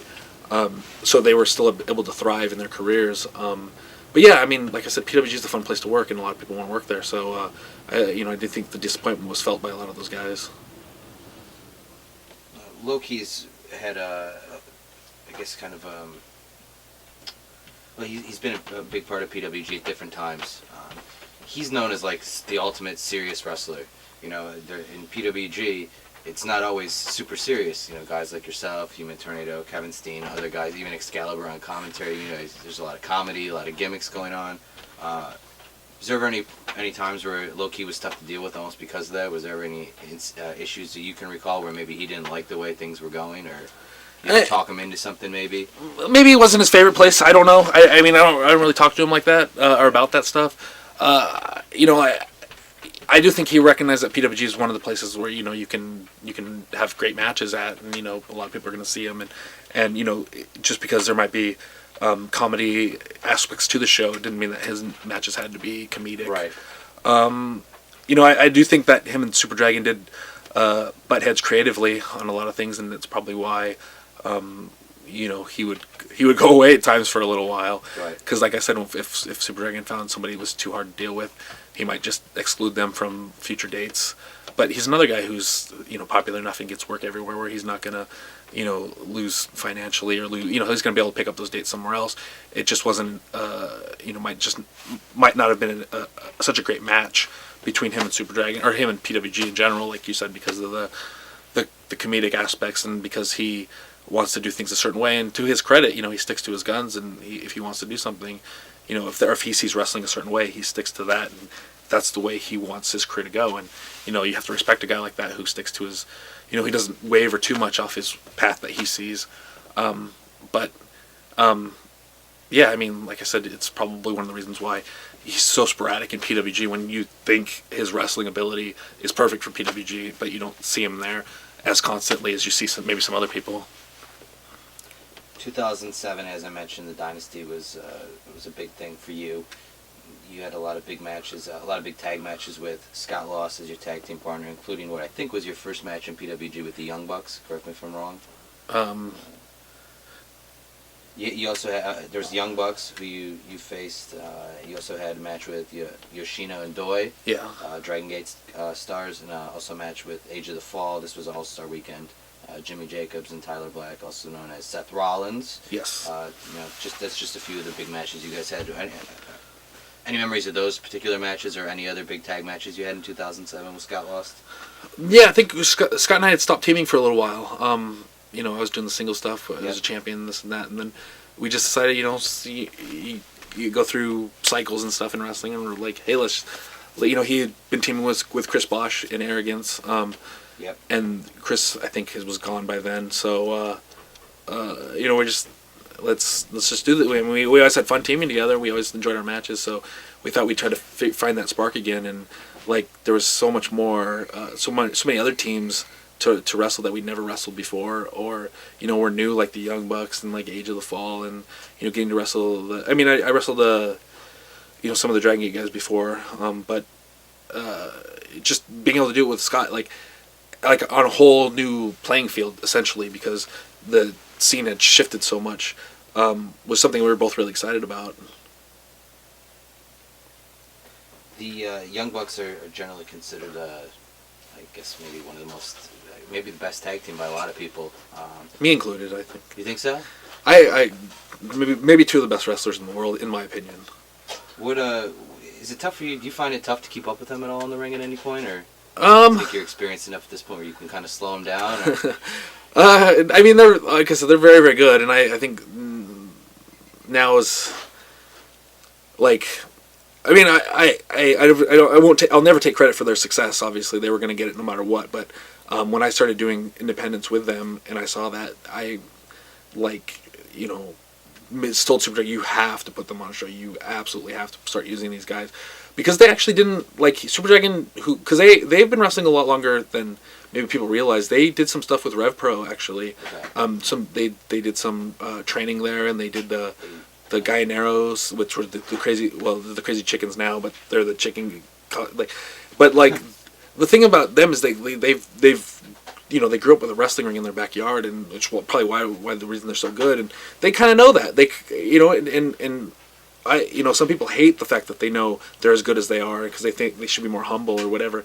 But I think there's a certain aspect of why their wrestling is so good is because they're so confident in it, and I think their confidence maybe rubs some people the wrong way. And Super Dragon and Rev Pro, I think they rubbed it the wrong way a little bit. So when I first suggested them, he was a little standoffish. But, you know, I you know, like, I almost, I almost insisted that he book. I rarely pull that card, Okay. but I'm like, you have to use these guys. And like I said, I'll never take credit for their success because they were going to find it either way. Sure. But yeah, they're two of the best, and I think part of why they're so good is they're able to really bring the best out of their opponents too. Like, you never see a bad Young Bucks match. I mean, and if it's bad by their standards, it's still probably one of the best matches on the show that they're on, and that's just the way I view it. I've told them this 100 times. I don't throw compliments around so easily, especially wrestling, because I think a lot of wrestling's pretty generic, at least these days. But they really stand out on no matter what show they're on, which probably doesn't help their ego at all when they're always getting complimented like that. But I think they've earned it too. So I don't think it's about trying to keep up with them. It's the fact that they're able to fit their style with whoever they're in the ring with to adapt, and it's another part of their game that makes them so good, and why everywhere they go they're over. Whether it's Japan, where they're actually at right this minute when we're filming this, or in small towns in America or whatever, they get over everywhere because they're able to find a way to adapt to whatever situation they're in. Were there any other guys, Young Bucks, any other guys who you, aside from the Young Bucks, who you had to kind of pull the card with Super Dragon to get in? Or maybe you didn't have to pull the card with, but guys who you specifically pushed for to get into PWG that have gone on to work out pretty well? I mean, that Young Bucks are definitely the most success that I've had a hand in getting like Willie Mack on, who is obviously still up and comer. You don't really know where he's gonna end up, but he's over with the audiences and stuff like that. So he's another person that that I worked with a lot on the independents in Southern California, and it's really hard right now in Southern California because there's not so much they're good guys, but it's the way PWG's run now is that it's such a like I said, an all-star show, and there's only 9 or 10 shows a year now instead of like at some points running twice a month in the middle of like 2006 or whatever.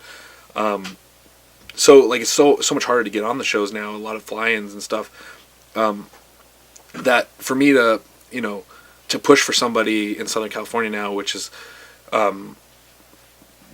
they have to be absolutely like ready, or else it's not going to work. There's no time to for them to improve on a PWG show because the shows are so few and far between. There's so few local spots left that it's harder these days to push to get guys on. So I haven't done too much of it lately because I have to make sure that, because I would never want to put someone in a position where they're going to fail, especially when PWG nowadays might be you might only get one chance.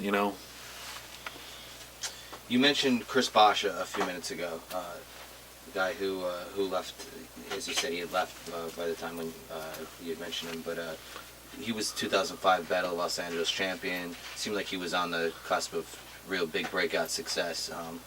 What can you say about his contributions to PWG? He might have been the first, PW. I mean, he obviously started with Rev Pro, but he might have been the first star that PWG created, or at least as a homegrown guy goes. And I think he had a lot on the table when he left, but I think he'd wrestled enough for him. He dealt with a few concussion issues, which is always scary for anybody. But I think at his time in his life, he was ready to move on. Even if he had more to offer to wrestling, I think wrestling had very little to offer to him left. I think he was over it, which some people just do. Some people get it out of their system and they move on to other aspects of their life. But I think as far as those early PWG years, I think a lot of times Chris Bosch stands out because I think he was the first PWG made guy. So up until 2009, you had the record for the longest PWG World Heavyweight Championship title reign. Chris Hero was the champion at that point. You made a couple chenges to end his run, but unsuccessful. What are your memories of your matches with Chris Hero over the years? Wrestling Chris Hero is a lot like wrestling Super Dragon, where he's gonna push you to elevate yourself. He's gonna take you to the next level, which is really good. whether it's, like I said, same thing with Super Dragon, whether it's through motivation of the way, the way you talk to him, or just when he gets in the ring, how intense he is, you always want to step up your game. And I remember that being a cool idea. Like, it was kind of, we didn't realize it was happening, because, like, at the time when I was PWG champion, we were running like twice a month and things like that. And I mean, I think I have somewhere of like 20 defenses or something like that. Obviously running 10 times a year, maybe Hero had half that many defenses in the year, probably less than half that many defenses in the year he was champion. So I think initially it came out of, now I could be wrong about this, but I think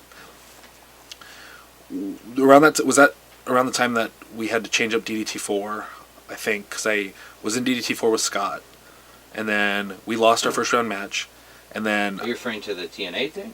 But I think the Hero thing came because we had to change up the DDT4 card. That's around the same time, right? Something like that. Well, Hero's title run was 2000. He passed your run in 2004. 2009 is when he surpassed your record. Okay. So he would have had to have been champion for probably like a year. Okay, well then, more than a year then it wasn't. It was. I remember it was a DDT4, but it wasn't because of the TNA thing. We had to change up the DDT4 card for some reason, for some other reason, and then, so me and Scott were in that, and then I lost in the first round. Then I came back later in the night and challenged Hero for the title. And lost, and then I realized, I think after we did that, and that was out of necessity for changing the card, that I ended up wrestling twice that night, and then after that we realized that Hero was close to breaking my length record, which is why we built up to the anniversary show for us to have a Guerrilla Warfare match. I'm just trying to remember off the top of my head. Now that we're getting closer to like now, I'm starting to remember stuff more. Like when you're asking me questions about like 2005, I'm like, because it's been so long. Yeah. But now that's getting a little bit closer to now, the memory's a little more fresh. So we didn't really plan that feud for me to try to stop him from breaking my record. It just kind of came to us out of necessity when we switched up one of the earlier cards of the year.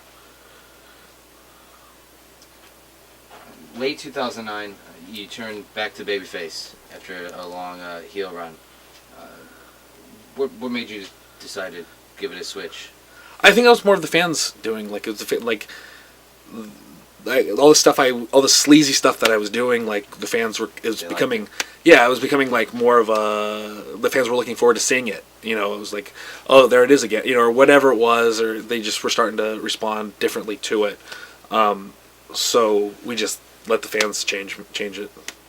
Was there you mentioned that sometimes like Super Dragon would be kind of resistant to like kind of letting the fans dictate things. Was it tough to kind of get him behind that, or was he just kind of... I don't necessarily think he was so resistant. I think, like...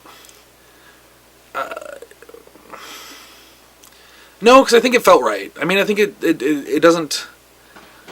I don't think he's resistant to dictating how the fans... or the fans dictating how the stories go, but I think he's more like a... like, if it makes sense, he'll play it up, or if it doesn't make sense, he'll play it down and kind of... get the fans to react how he wants.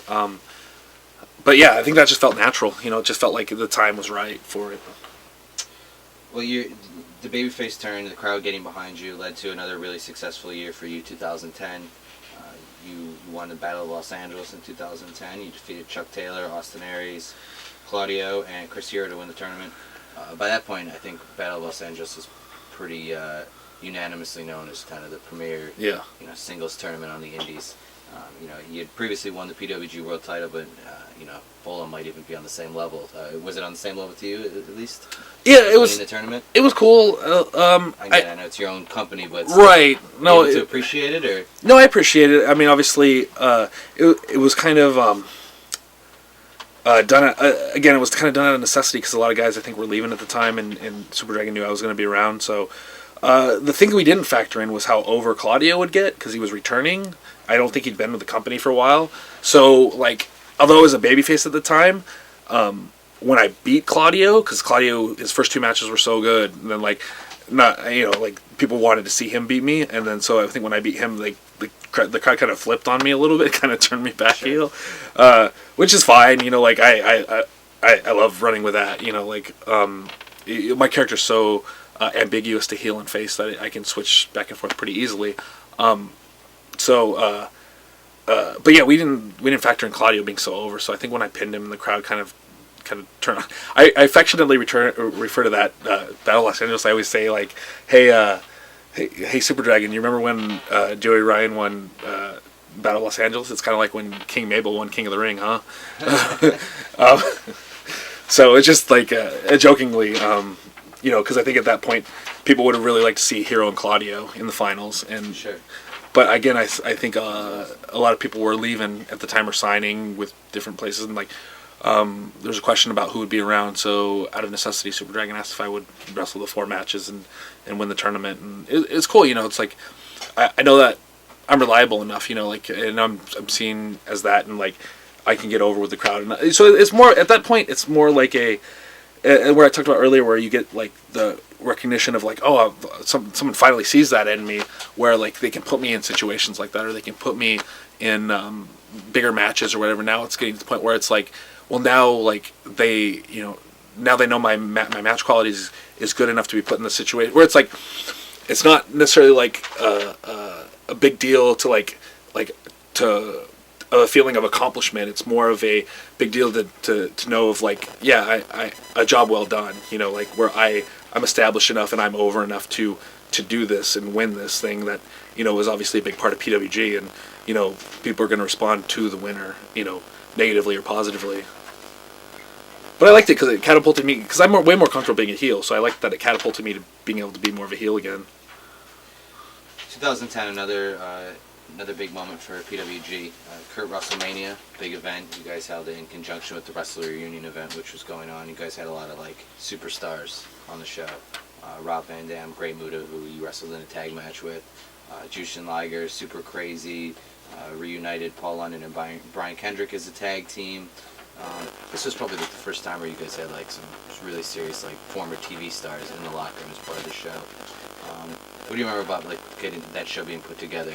Were you involved in that at all, or was that kind of all Super Dragon at that point? I think it was a lot of high spots too, because I think they were involved in probably the convention. Right. So I think high spots had a lot to say, and like the guys that they were putting on, hey, we're bringing this guy up, blah blah. They had deals cut and stuff like that.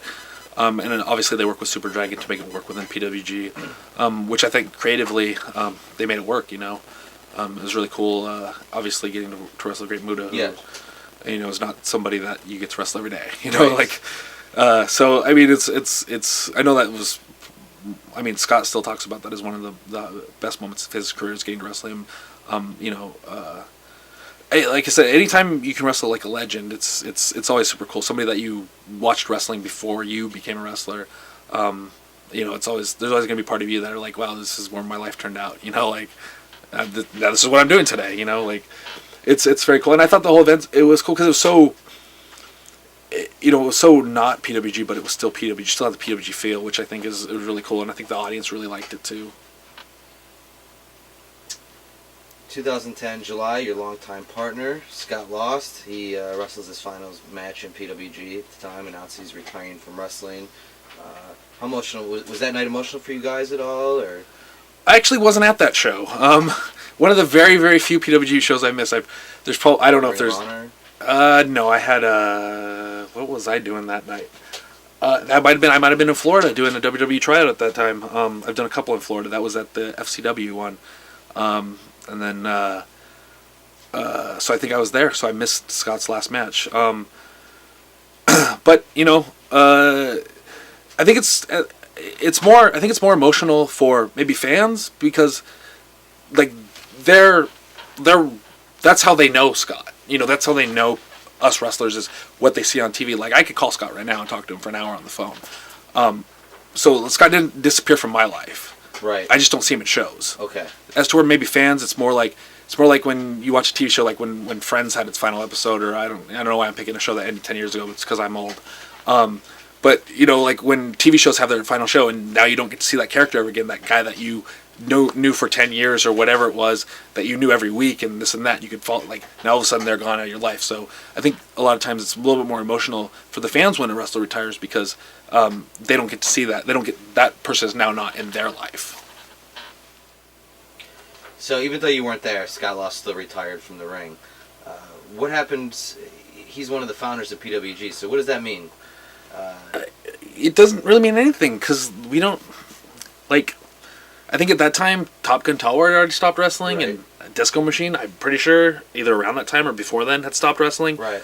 Like I said, we don't, like, you know, when we started PWG, we all put in our initial $500 investment. We never put in another dollar towards anything since, so it wasn't we made all that money back just by wrestling on the shows, and paying ourselves to be a part of the shows, and just, nobody has that, like, it wasn't like Scott was, all right, I need my percentage of the company, or I need to sell you my percentage of the company. Right. It just kind of just goes on, you know. So honestly, again, it's one of those things because we're all friends too. It's not like we're not just business partners, we're not just business acquaintances that, like, you know, need to see the upside of their guarantee, whatever. We're just all friends, and just, you know, just life goes on. Well, just a theoretical question. What if Scott lost, and I don't know if this is something Scott lost would ever do, I'm guessing not, but what if... Don't give him the idea. Okay. Well, I'm just kidding. Let's say Top Gun. I'm just kidding. Okay, so let's say Scott Lost comes up and does say, hey, you know, I'm kind of done wrestling. You know, I don't think I want to come around to shows anymore, and I don't, you know, nothing against you guys. I think I'm just done with wrestling, and I want to move on. Remember when I put in that 1/6 of the first show, and PWG's kind of big now. Can I get, like, a payout? What happens? I don't know necessarily. I don't think... I don't see, like, if there ever comes a day where, you know, this is unspoken, but I think it's there. If there ever comes a day where, like, you know, Super Dragon's just like, or Excalibur, like, we're done, we're not running any more shows, or like, hey, we got this guy that wants to give us a large sum of money for the company. Right. I think it gets split up. I mean, it might not be 1/6 for each person. It might be, like, time put in. You know, like, if, you know, Scott Lost was there for whatever the first 7 years, and it's gone however many years. Mm-hmm. Like, his cut might be shorter, like, or however it works. You know, I think, but I don't think, you know, we're not, like, again, I think we're all cool enough still to this day where it's trusted, and, you know, I know money changes everything, so I can't, like, I'm not, especially a lot of money. Right, especially a lot of money. But so I'm not putting it. You know, don't write that. Don't carve that anywhere. But I honestly think, like, if the company does turn a big profit one day, and there's a lot of money involved, I think everybody gets a cut. I don't know how big, but when you guys, like, whether it was before the first show or, like, in the first couple months, did you guys ever sign it, like, put something on paper and say, like, hey, we are the guys who own this company? Did you guys ever sign anything? Is there a document somewhere in Super Dragon's, like, drawer? I mean, I'd like to say yes. I can't remember, though. I mean, there's definitely enough footage documented and interviews done at the time where, like, it's not like the information's not out there. I don't know if there's any official signed documents, but I think it's pretty well known, like, publicly. How about what if a lawsuit comes? What if, like, a fan gets hurt? Who's he gonna sue? Super Dragon? You? You guys ever discuss that possibility? Does it ever come up, like, we might have an issue with this? Who's the name on record for this company? I think it's a Phantom in the Night. You know, like, I don't think... Maybe it benefits you guys. Right? Right? I don't know if there's... Nobody owns this company. Right? This company's a mystery. You guys ever have any of those discussions, like, what happens if this happens, or what happens if that happens? Or you guys just always kind of... You know what, like, I think there's I'm pretty sure that there's a, and I don't know how well this holds up in a court of law, right? But I think there's at the venue we run at, I think there's a thing where, like, if you enter this building, blah blah blah blah blah, right? You are assuming, yeah. So, and I don't know what the history of that, you know, holding up in court is, depending on, I mean, maybe if it's, I mean, you can't, like, if it happens on accident, maybe it does. Like, if like a wrestler goes and beats up a fan just because whatever, like, I think the fan's liable, but I don't think, you know, I know, like, something happens incidentally. In states of Pennsylvania and New Jersey, when you run a building, run a show, you have to have insurance too. I think usually insurance covers something like that. True. I mean, do you need insurance to run a show in California? Most venues. The venue has insurance. So yeah, it's an American Legion Hall, so I think there's a... Probably have good insurance. Yeah, so it's got, I mean, there's something, I mean, I know that's part of the rental fee is the rental / insurance, so maybe the insurance takes I don't know. It's a good question. Is there, do you need a promoter's license in California? No. I don't know if you need a promoter's license. Maybe the venue needs a license to promote events. Like a zoning yeah. or something. Yeah, which I'm sure an American Legion Hall would have. All right, enough hypotheticals for Right. now. I'll throw some more at you later. I'm sure everyone watching this video really wants to know about the American Legion Halls. Probably, yeah. Well, I'm sure the other 5 guys are probably like, I wonder what happens now if this does happen. Right. September 2010, Davey Richards was PWG champion. He had to relinquish the title after determining that he was unable to appear, regularly due to his commitments with Ring of Honor in Japan. Claudio would go on to win that vacant title. But were you guys disappointed that it kind of played out that way? Did you think he should have made an arrangement to come in at some point and put somebody over? I mean, not necessarily. Davey is somebody that. You guys kind of put him on the map. Right, we did. I mean, maybe like when I brought up Chris Bosh earlier, you could also put Davey Richards in that category because Davey Richards went on to much bigger things than Chris Bosh did. But as far as establishing, and Davey will say that, and every promo I've heard Davey, cut about it, he says PWG put him on the map. So I don't think Davey did it maliciously to PWG. I think it was something that seriously, he didn't he would never do that to the company. So I think it was pretty serious that he couldn't. But that's the thing about PWG is there's no PWG will never stop anyone from financially. We never want to put someone in that position. Like when the TNA thing happened, we just rolled on. When people have to vacate the title, we just roll on. And honestly, a lot of times it opens really cool opportunities and really cool shows, like having BOLA be for the title or whatever. Just being able to, if you have a vacant title, there's so many creative ways to fill it. Maybe on paper and documents and the history books, it doesn't look as cool as Davey Richards lost the title to blah blah blah, but we are dealing in pro wrestling, and if you can creatively get around a situation like that, whether it be a tournament or however you decide, there's very creative ways to get around things like that, and it's all on how you do it. It's all on how you use that creativity. So I think that again, I don't think Davey would do it intentionally. It was just about him, his financial gains in other places. But like I said, I think PWG rolls on, and the product is more over than any of its champions. January 2011, Wrestle Reunion again. This time you guys had the Legends Battle Royal, and you also had the Jake the Snake retirement match, one of several, which he's just wrestled last week here in New Jersey, so I guess it wasn't his retirement match. Funny story before you go on. Go ahead. Super Dragon actually just recently, I guess maybe because Jake the Snake's in the news again, because of the WWE old school stuff. Mm-hmm. He came up to me because, and quite honestly, Super Dragon doesn't watch wrestling at all, which is bizarre when you think about him running PWG.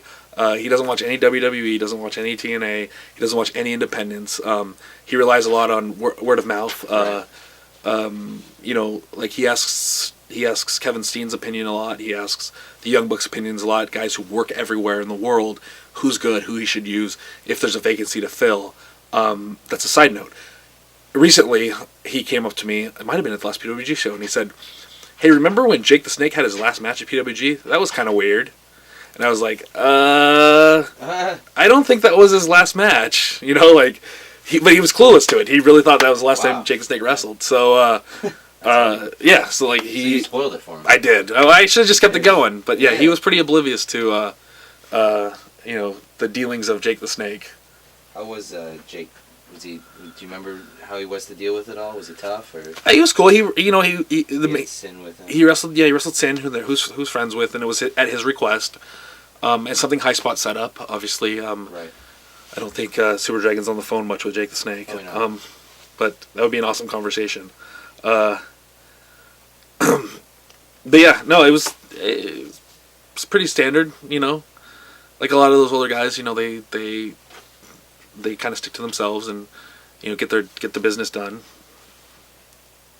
Have there ever been any, whether it was that night or any other time, where you guys had an outsider, like a TV name came in, whether it's an old timer or even somebody recently off TV, who was kind of difficult to work with in the locker room, or who kind of didn't get the PWG concept?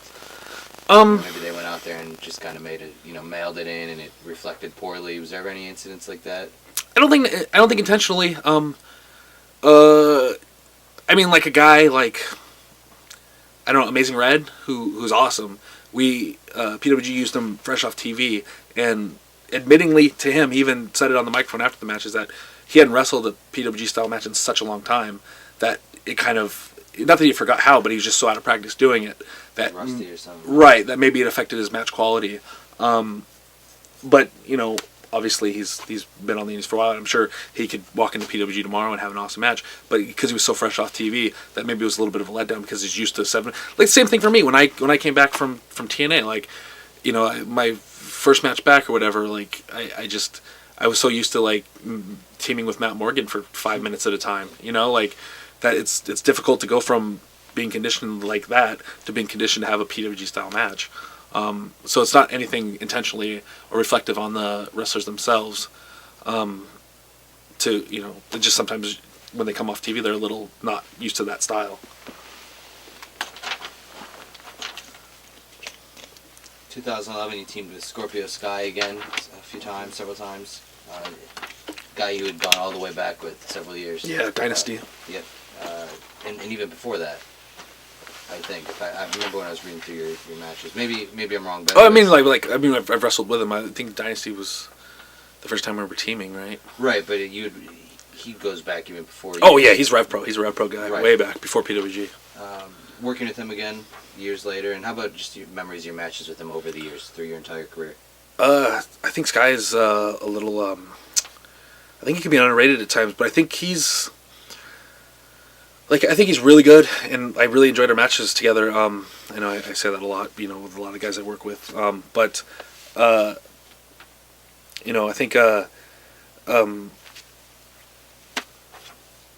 think he could, if he was focused on wrestling and really, understood like the networking and to a degree the politicking side, not necessarily within PWG, because obviously I've talked about how PWG is kind of the anti-politics. But I think he could, be literally wrestling anywhere in the world right now. I think he's that good. I think he can get the PWG style. I think he can get the WWE style. I think when he was in TNA, when he did his Mason Andrews run, I think he was having really good matches. Like I think they gave him three pay-per-view matches, like for a guy that's unsigned in that tournament they did. So, he's obviously there. He's got the talent. I think if he was more focused on, more of the stuff outside the ring, I think he could be like literally one of the biggest names, at least for, a smaller X Division style guy, that there is out there. May of 2012, TNA Gut Check. Things work out well, and we're going to get into that a little more in a moment. But because of how well they worked out, even if it was unintentionally, you had to say goodbye to PWG, at least for the time being. You wrestled your farewell match in December of 2012 after 9 years with the company. Yeah. Did you believe at that time that really could be your last time wrestling for PWG? I honestly kind of wish I had. Obviously, I didn't want to upset TNA at the time because I was newish to the company. I actually signed in with TNA. I actually officially signed in June, but because I was doing the angle where I was unsigned, showing up on Impact and things like that, I was able to still wrestle my independence free of the DVD ban because they wanted me to appear like I was unsigned. So they wanted me to conduct business as usual on the independence, which was doing PWG shows. But then I wrestled, when I did the pay-per-view match for TNA in October, they told me, like, okay, wrap up, the indie stuff. And then I started having to go through TNA for my bookings or, like, get them cleared. But I don't, I thought maybe it could have been, because I think at the time, TNA was really high on me, especially Eric Bischoff and Hulk Hogan. So I thought it was going to last at least a little bit longer than it did.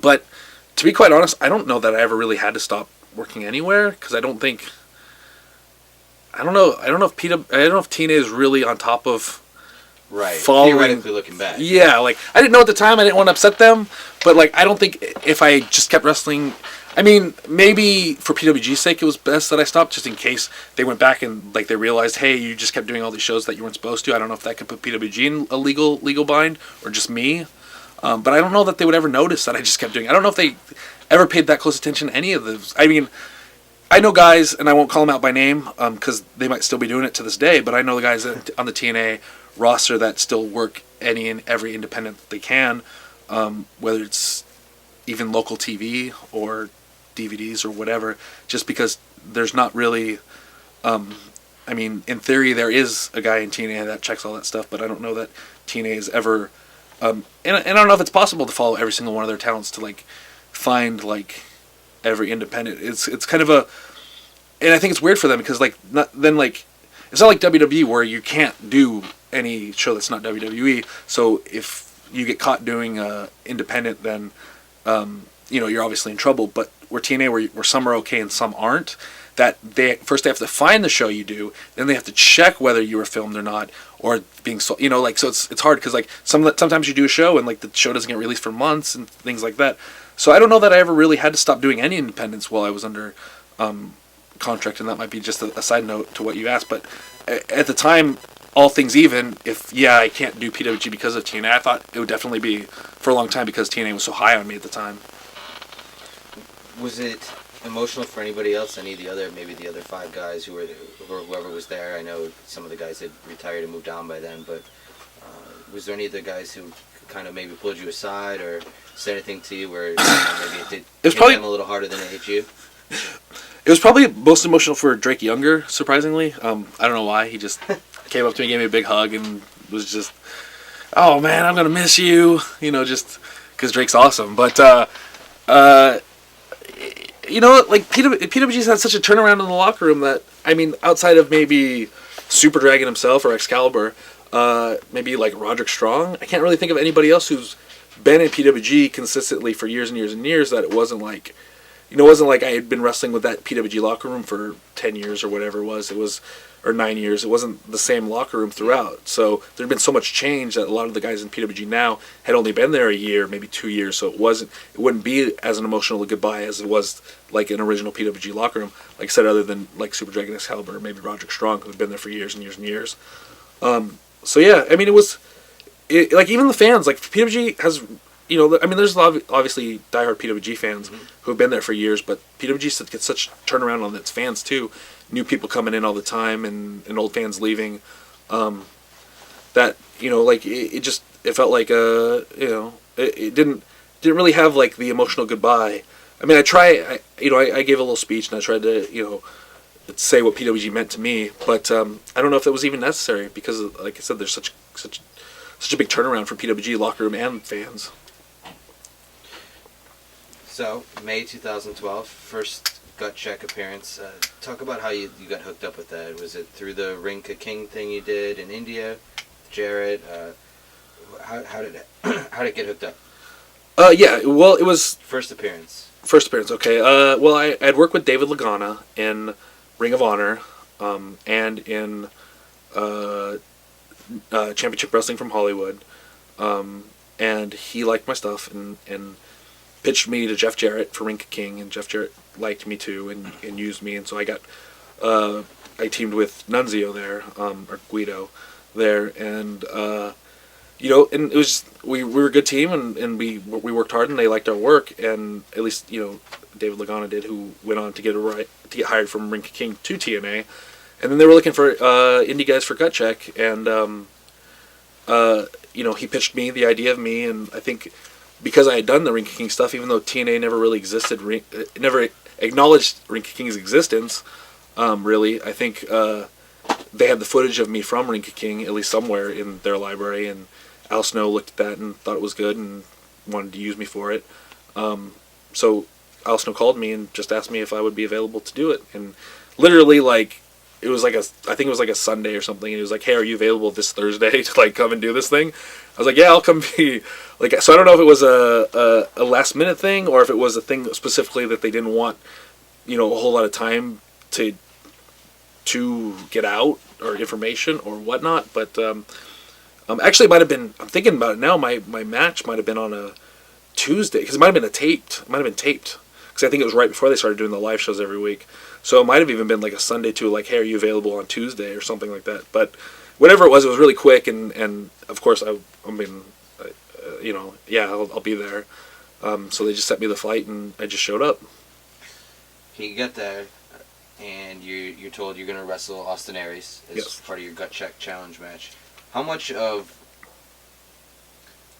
what transpired was kind of dictated to you? Obviously, you're told you're gonna wrestle Austin Aries and he's gonna win. But after that, how much is given to you by creative or agents or whatever, and how much was actual shoot? Well, the match was a different week than right. They were 2 weeks apart, a week apart. In theory, it was a week, but because I went from taped to live, so it was like on TV time it was a week, but it was really like 2 weeks because I went from like a week and a half. So yeah, I had the match with Aries, and I could have had a much worse draw than Austin Aries, someone I'm familiar with, somebody who I know works hard and is very good, and we had the match, and yeah, I mean, everyone backstage seemed to like it, the office seemed to like it, and everything, and they're like, okay, well, our first live show, that's when they started doing the Impact Live thing every week, is on I think that aired on the 24th, and then the live show, the first live show was May 31st, and those dates stick out for me, but yeah, and they're just like, we'll come back, we'll do their critique. The evaluation where you get the yes or the no. So you go in there, and it's Bruce Pritchard, Al Snow, and Taz. Bruce Pritchard says no, runs you down a little bit, says you should have accomplished something by now, and if you haven't, you're not accomplishing anything here. Al Snow gives you the yes, and then it comes down to Taz for the deciding vote, and he says no, with whatever else he has to say about you. And you didn't know what they were going to say. You had some ideas, but you didn't know what they were going to say, and then you responded in your own way. Take us through that whole day. What were you told about what's going to happen when you get out there, as it unfolds, and how why you said what you said, and how much of it was real, what was told. Take us through the whole thing. Yeah, it was all right. So I had a pretty good idea because I was the second ever Gut Check, and the first guy, Alex Silva, was accepted. Now I still don't know how much this is rumor, or I don't know how much is rumor or fact. But word out was that, Ric Flair was leaving the company, and he kind of his big FU to TNA on his way out was to Fuck up Gut Check. To like give Alex Silva a yes, even though it was a planned no. And again, I don't know how much of that is true or not. I've never had a sit down conversation with Ric Flair myself to find out, but it'd be fun, right? Yeah, it would be fun. So I think I mean, in theory, Gut Check is all shoot, but maybe, I mean, they can't just accept everyone, and I knew they accepted the first guy, so I was pretty positive that they were bringing me to be a no.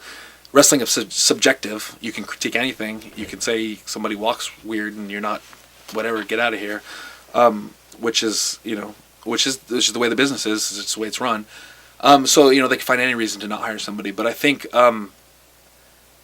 my match with Austin Aries, and especially like the character that that I portrayed on TV, they really enjoyed. The office did, Hulk Hogan and Eric Bischoff specifically, so when they brought me back, I think because they wanted to make Gut Check seem like it was more difficult to. They weren't just going to take everyone. I think they had to go with no, or else they're taking the first two guys by themselves. The first two guys they're going to take. So. But I think they liked what they saw. So earlier on in the day, Hulk Hogan pulled me aside and he said, "Hey, no matter what happens out there, we want you to know that we really like you. We enjoyed your match. And we like your look and everything. And there's possibilities in the future, no matter what happens tonight." So that kind of gave me the indication. Well, I already had a feeling I was going to be a no because obviously they took the first guy. So that kind of gave me a sense it was going to be a no. And then literally minutes before I walked out to be called out there, Eric Bischoff pulled me aside and said, "Hey, I understand you're pretty good with the microphone. Don't be afraid to go off if you feel the need to." And that kind of gave me the okay I needed because obviously I didn't want to offend anyone, burn any bridge, but the boss just gave me the okay. So I went out there and they had portrayed me as a heel against Austin Aries, so I went out there like a heel. I acted like a heel when they gave me the chance to sell myself. I sold myself as a heel, and so when Bruce Pritchard gave me the no, and then Al Snow gave me the yes, and Taz gave me the no, I just responded accordingly. I wasn't gonna just like, oh, thanks, sirs, thanks for the opportunity, and walk away. I got in their faces, and I got in Taz's face, and I yelled and screamed and said whatever came to my mind, and just tried to put it all together and make it make sense. Because if this was going to be my only chance on live national television, I was going to make it memorable, which is what our job is as performers, as professional wrestlers, is to be memorable. So I did that. I told Taz he was a has-been, whatever I did, and got in his face and got sent to the back and this and that, and that was pretty much it. And I didn't really know like how it was going to respond. I didn't know if people were going to be upset or people were going to be happy with it. I think initially when I got to the back, there was cameras because TNA did the backstage cameras thing. Al Snow started yelling at me, and I couldn't tell if he was really pissed off at me or if he was doing it for the camera, the backstage camera that was there. So he yelled, and I left. And as soon as I walked out the door, Eric Bischoff came running up, and he said, "That was awesome. That's what I want with this segment. I want it to be real. I want it to have feeling like that. That was amazing. You just cut." He's like, blah, blah, blah. I want you to talk to Bruce Pritchard, because I definitely want to run with this and that. And he was really happy and really excited, and that kind of gave me the relief. Like, I took my opportunity on national TV, and I got myself a job that I wasn't supposed to get. You mentioned in a previous interview that I read that Taz was upset, or at least you thought he appeared to be upset over what you said. Did he come up to you? Did he approach you? Or did anybody else tell you that Taz was mad about what you said? He didn't like. I was told a few times that Taz needed to cool down, especially because afterwards, because he had to go back to do commentary for the rest of the show. Meanwhile, I was talking to Bruce Pritchard about a contract and this and that. So I think people pulled him aside and calmed him down and said, "Hey, look, we kind of told him to go off like that, to speak, shoot from the hip or whatever." And I think, initially because I was in his face, dressing him down. But I was just standing up for myself because they were dressing me down. But obviously Taz didn't know who I was, and like here I was just some guy that was dressing him down, on live TV. So of course he was going to be upset. But I think he realized that I was just kind of being a character, trying to do whatever I could to be memorable, which I think he ended up appreciating in the long run. But I think few people had to calm him down. At least I was told that, people had to like, "Hey, look, he's not like that. He was just, they told him to be a character. He's just trying to get this and that." So I think I had a lot of people on my side there that had to calm him down. But I know he wasn't too happy or too thrilled to be dressed down on national television. How about Bruce Pritchard? You said some interesting things to a guy who was at one point Vince McMahon's right-hand man for about 20 years. Pretty influential. One of the most influential guys ever in the business. And you kind of told him that you questioned the validity of his contract. Yeah. Did he have anything to say to you about that? Or do you think he kind of got it a little more? I think he kind of understood a little bit more, and I think at least initially, because obviously Bischoff pulled me in and wanted to talk contracts with me. So I think Bruce Pritchard appreciated the fact that I just got a job that I wasn't supposed to get, that I just impressed Eric Bischoff, and Eric Bischoff wanted to sign me, and this and that. So I think the situation, Bruce Pritchard is a little more hard to read. He doesn't really get excited about much. He doesn't really, he kind of gives you the straight face all the time. So he didn't ever appear angry with me. He never really appeared thrilled with the situation or the thing. But I think the fact that Eric Bischoff was so happy that I think Bruce Pritchard definitely respected the fact that I got a job that night. Did Al Snow give you any feedback? I mean, he gave you the actual yes vote, so I guess you kind of saved. Obviously, you would go on to the thing with Al later, but did he give you any feedback that night on it? I mean, no more than Eric Bischoff did about being excited about the fact that the segment went well. In their minds, it went well. You gotta think I was 2 weeks ago I was nobody on TNA knew, and now I was trending on Twitter, which they're big on social media there, and they're always trying to do stuff that's going to be shocking because they're always playing catch up. They always want to do something that's new and original to them, because they don't always get that opportunity. So I think everybody saw the chance that this could be something big. So I think there was general excitement over the situation. Did Bischoff came up to you right away? He loved it. Did Hogan say anything to you? I didn't see Hogan for the rest of the night that night, but I mean afterwards, you know, Hulk Hogan was one of my biggest supporters, which is probably so surreal to me because I grew up such a Hulk Hogan fan, like such a Hulk Hogan fan. So the fact that, you know, Hulk loved it and, you know, actually befriended me, and like every time I would see him, he'd be busy on days of TV, but he'd make sure to like pull me aside and like have a talk with me and like be like, hey, come over here, like, well, how's it going? Like, blah, what are you doing tonight? Or, you know, obviously he'd know what I was doing tonight because he was part of the production meeting, but like, you know, I'd run it down and he'd give me ideas, he'd throw stuff off me. He's like, hey, you know, I think if you did this, it would really be cool, or like this would work or whatever. And just the fact that this guy who'd been wrestling for however many years, successfully wrestling for how many years, was giving me ideas, pitching ideas towards me because he was so engaged in my character that he thought this would work and that would work. Like, just a genuine nice guy. Like, I just, like, you know, I know he has some people, you know, he has a reputation with some people for like trying to hog the spotlight or whatever. But I could not say a bad, like, out of this whole situation, I don't know if I can say a bad thing about him. Maybe it's the fan inside me too. Like, maybe I don't want to say, like, I don't want to see anything bad in him. But like, he didn't have to pull me aside and give me advice and talk to me and just in general. And like, he did. And he was just always such a cool guy to be around. Did you get a chance to go like hang out with Hogan outside of the TNA, you know, the Impact Zone and tapings? I actually became pretty good friends with Brooke Hogan. I still talk to Brooke all the time. Like, I talk to Brooke almost every day. She invited me down to. He has a. The beach bar, the restaurant or whatever it is. Right, but like the travel situation there was always just like in and out. You know, it was always like, especially for us guys coming from California, we'd take the red eye in and we would be there for the day, and then we'd take the first flight out the next day. Then I never really had like an extra day to go and do that. And you know, Brooke's obviously busy with her schedule too. So at the times when I could take a day, stay an extra day, she would be always busy. But like, that was the idea. It was like, hey, I'll take you down when my dad's there, and we'll go hang out and this and that.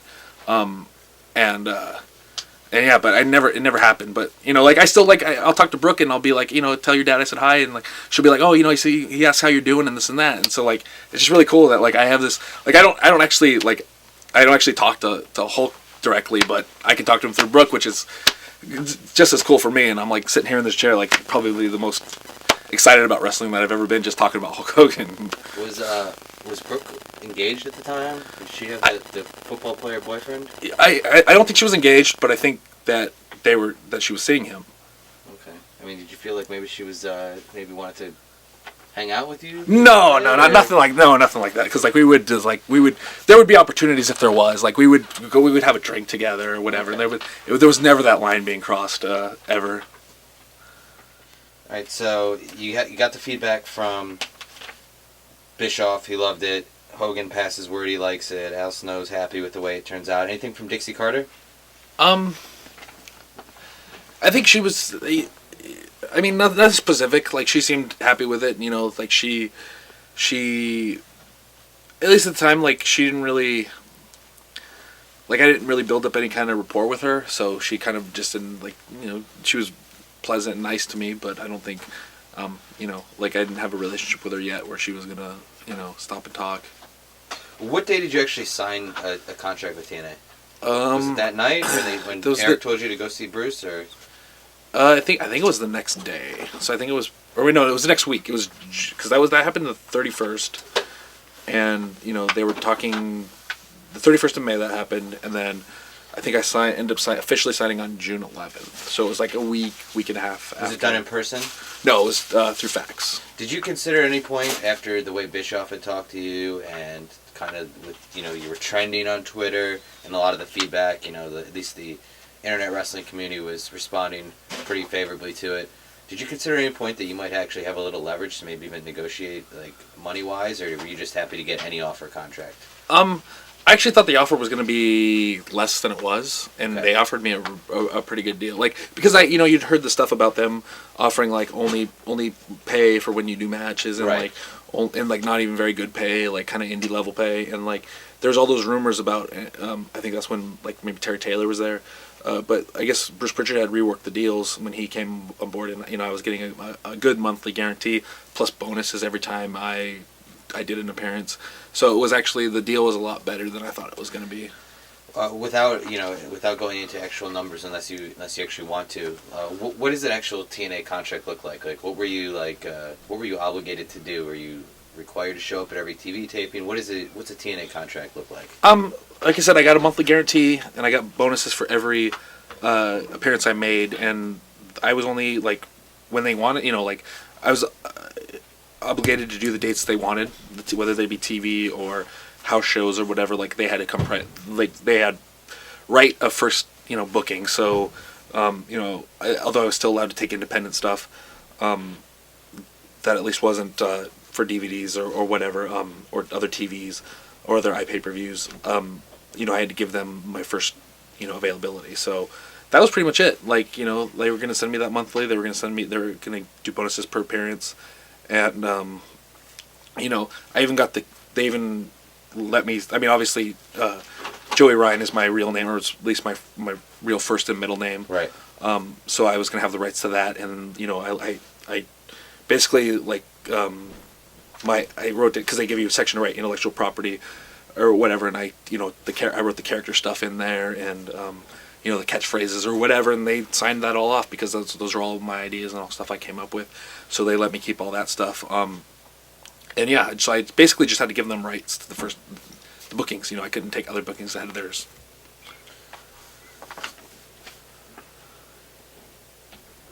Did you, if they had come to you and said, we'll make you this offer and give you this contract, but we do want you to sign over certain rights, would you have done that, or would that have been like a negotiation? Like, how eager were you to sign? I'd done independence for a long time. I've actually gotten pretty good at doing the indie thing and making money doing it, and figuring out my own schedules.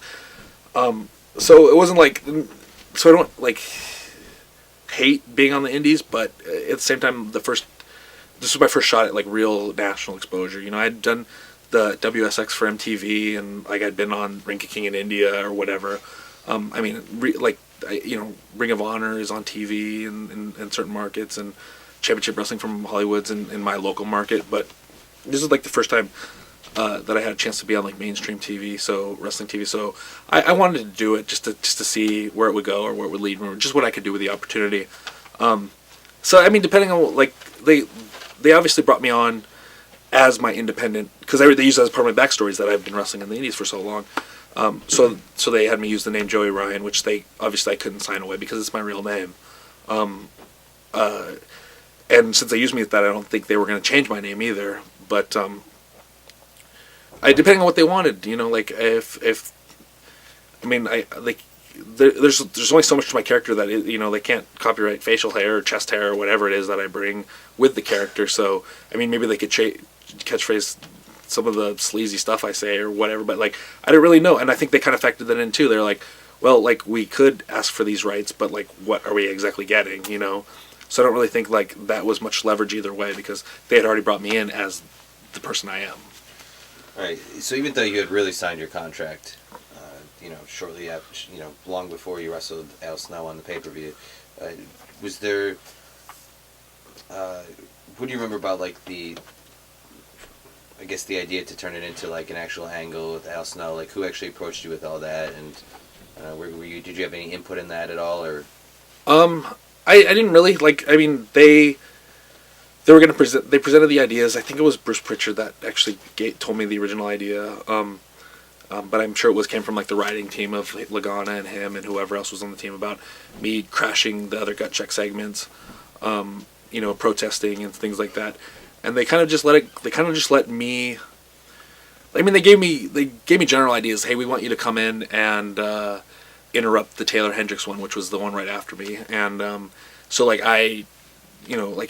literally, because like they would fly me in, and I would go to the hotel, and then they would hide me at this hotel until like everyone else had the call time of noon or whatever, and like I would, if my segment was on at 9 o'clock, they would send a driver to pick me up at like 8:30 to drive me over to the place or whatever, and I would only be there for my segment, and then I would go back to the hotel and hide, because they wanted me to be perceived as is not under contract. They didn't want people to see me backstage. I don't know. At this point, I don't even know how much they were telling like the other wrestlers in the locker room. Whether, I don't know. Maybe they were keeping it a secret because I never really interacted with the other wrestlers at this point. I mean, I have certain friends there that knew that I was there, but I don't know how much TNA had told everybody.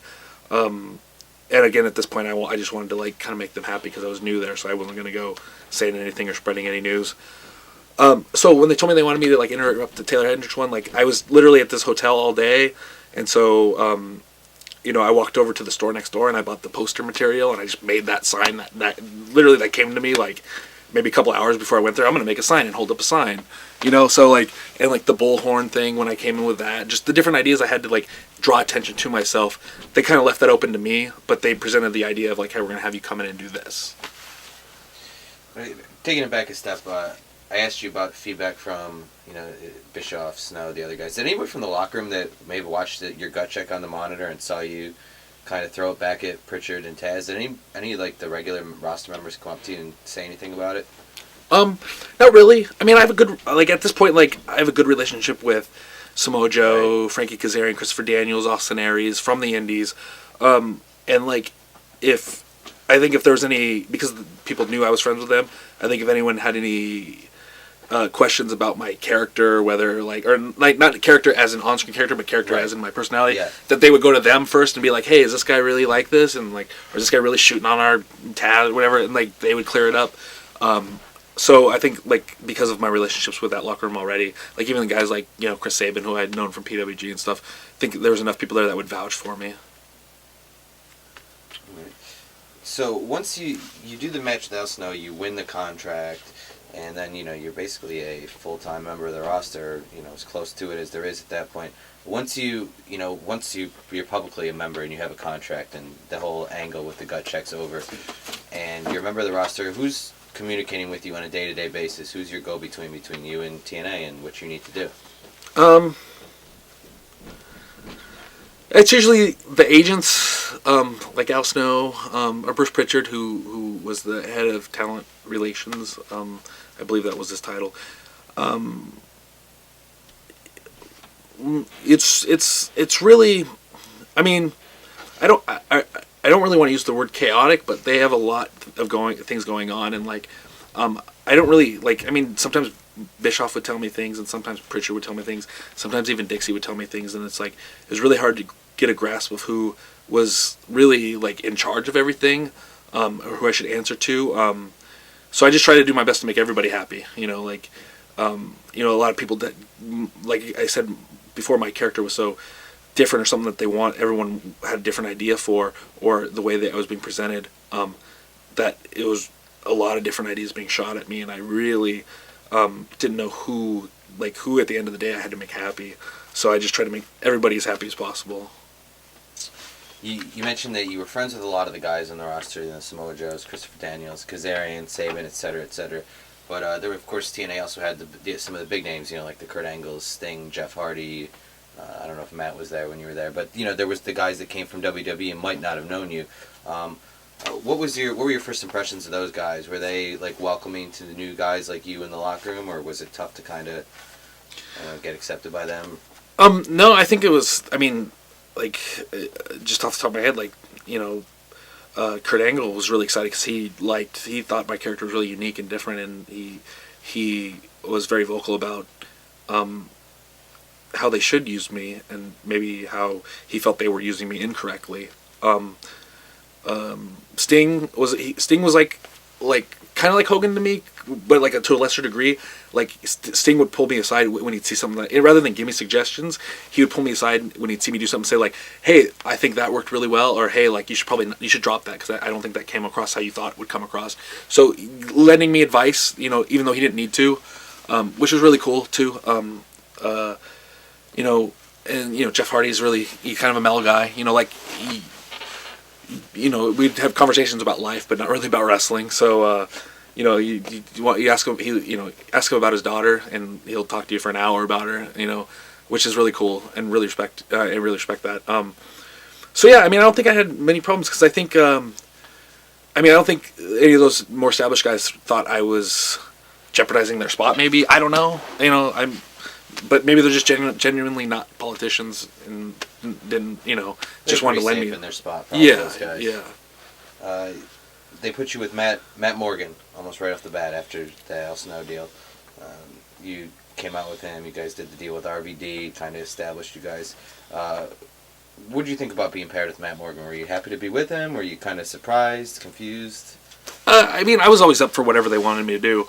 But Matt and I, we met in Ring King, and we were pretty friendly. We became good friends since then. I still talk to Matt pretty regularly. We were both kind of confused with our pairing, though, and I think TNA was a bit confused with it too. I don't think they really had a strong idea of where they wanted to go with me and Matt together as a unit, because there was only so much, like, they wanted to protect him and keep him big and keep him a monster, but they wanted to have me be like, this kind of, I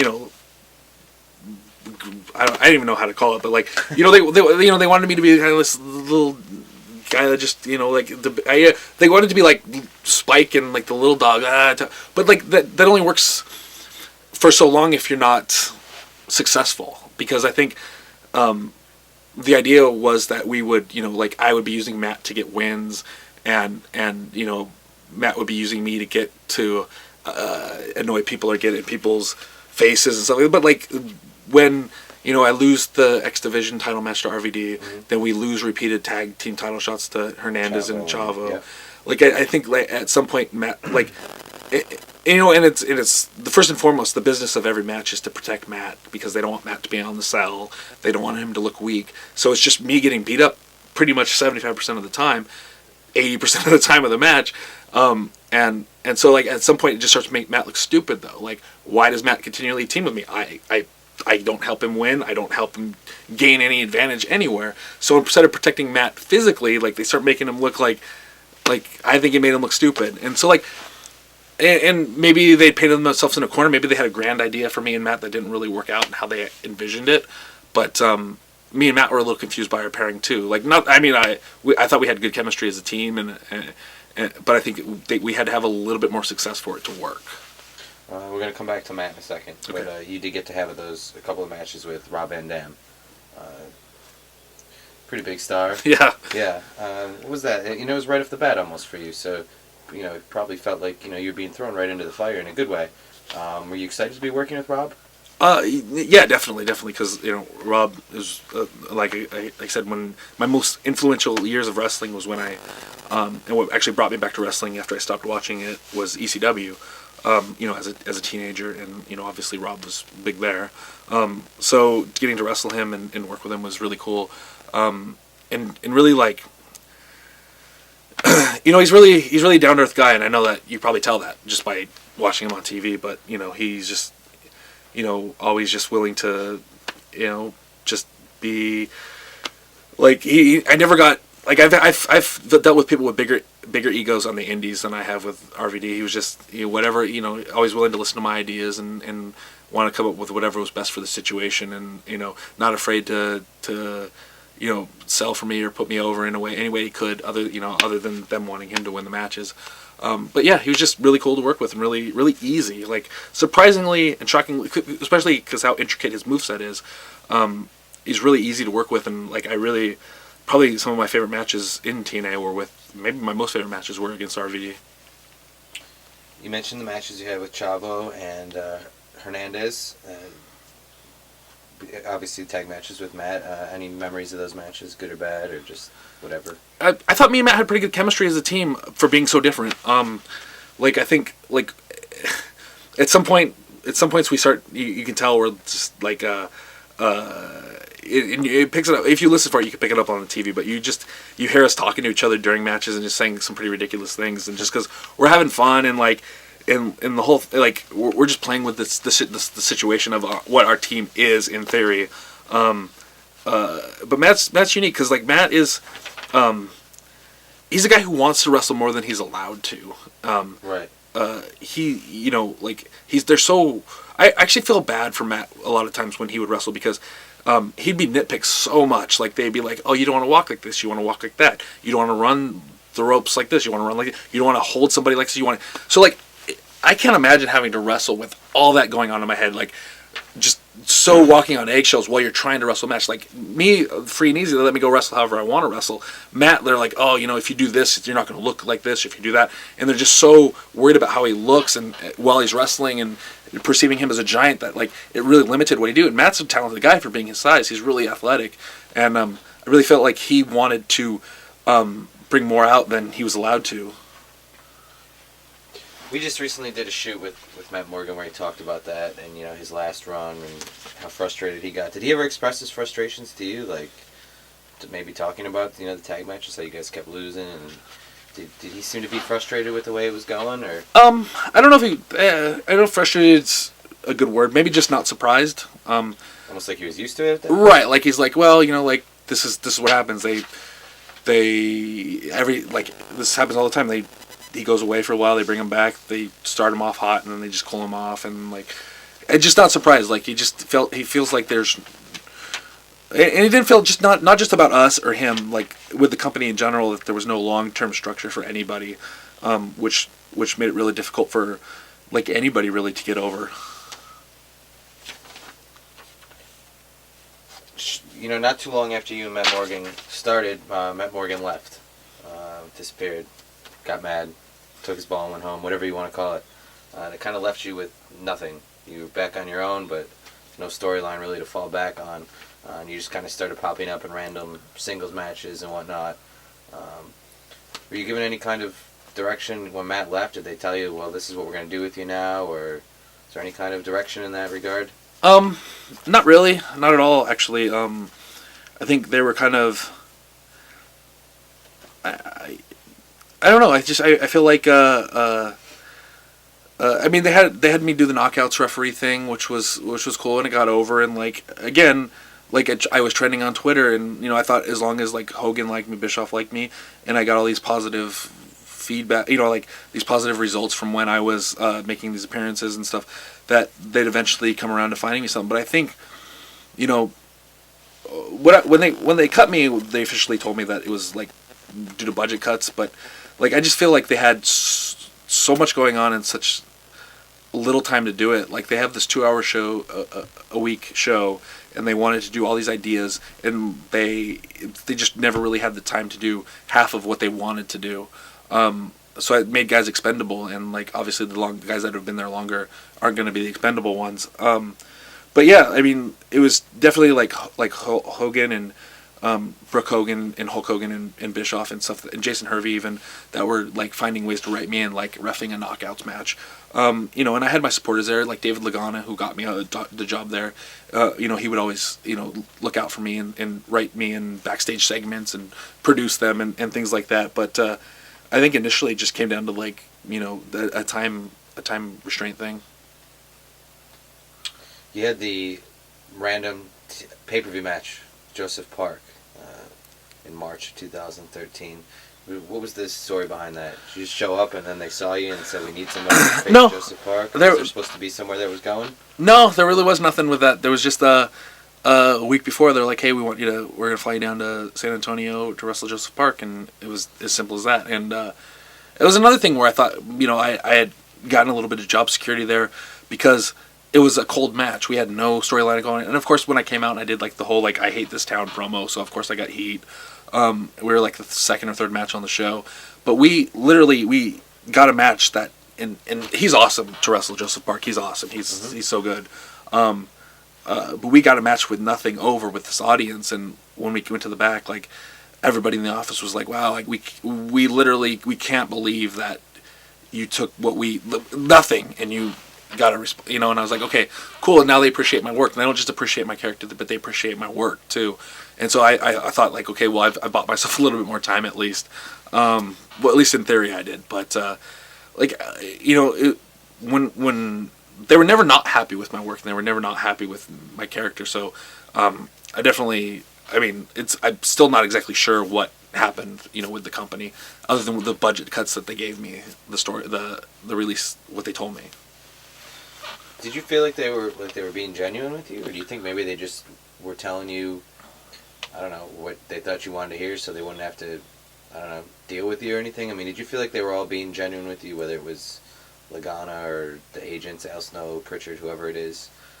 I feel like they did. They were. I mean, they had no reason not to. I don't think. I mean, they didn't. I mean, and they certainly, like, again, with, like, a match that I have with Joseph Park, they don't have any reason to, like, come up to him and tell him the same things that they were telling me. Like, they, I even remember him telling me, like, him texting me excited the next day, being like, man, they're still telling me how good our match was and how they didn't, they just kind of expected it to be filler. So, I mean, unless they had a reason to tell him all that stuff, like, I feel like I honestly feel like they were genuinely happy with my work. I don't feel like, they really had any idea of what to do with me, though. Did you feel comfortable going up to whether it's anybody in creative or Hogan or Bischoff or anybody and presenting ideas if you had them? Did you try to do that at any point?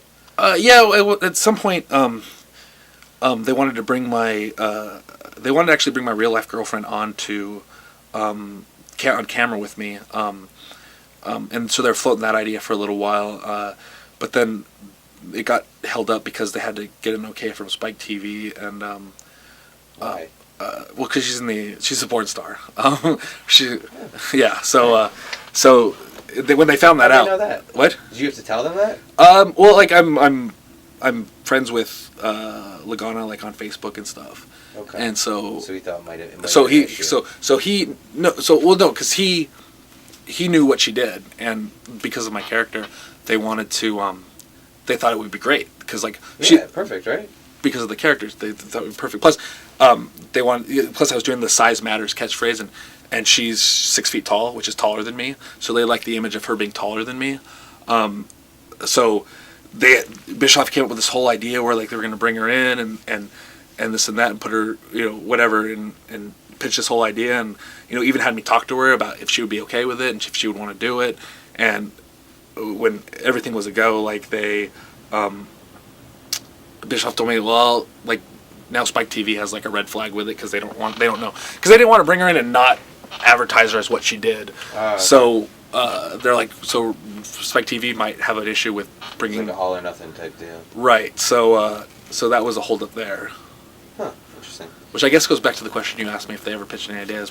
That was one that they did. That was an idea that they had for you. Or that they had. Well, once Lagana had mentioned to Bischoff that that's what my girlfriend did, because I think they were a little bit, like, curious about what,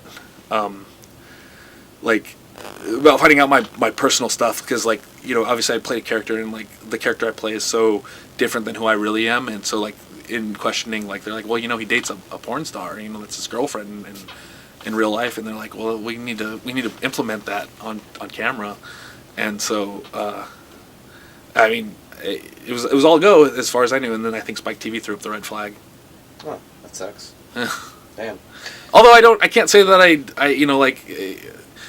95% of the time guys bring their girlfriends into wrestling, it doesn't end well. True. I guess if it can happen to Jeff Jarrett in TNA, or well, Kurt Angle at least.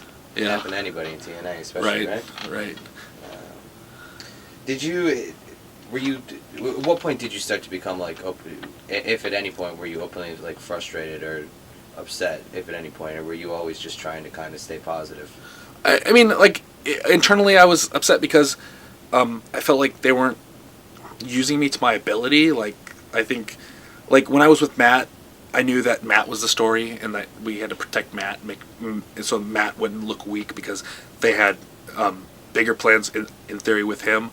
And I thought that when I got my, that I did a good job doing that, protecting him, and that I would eventually get my singles run, because I think that you could really see what I could do if they gave me the opportunity to have a singles run, which they didn't really, because when the Matt thing ended, that was kind of, they fizzled me out.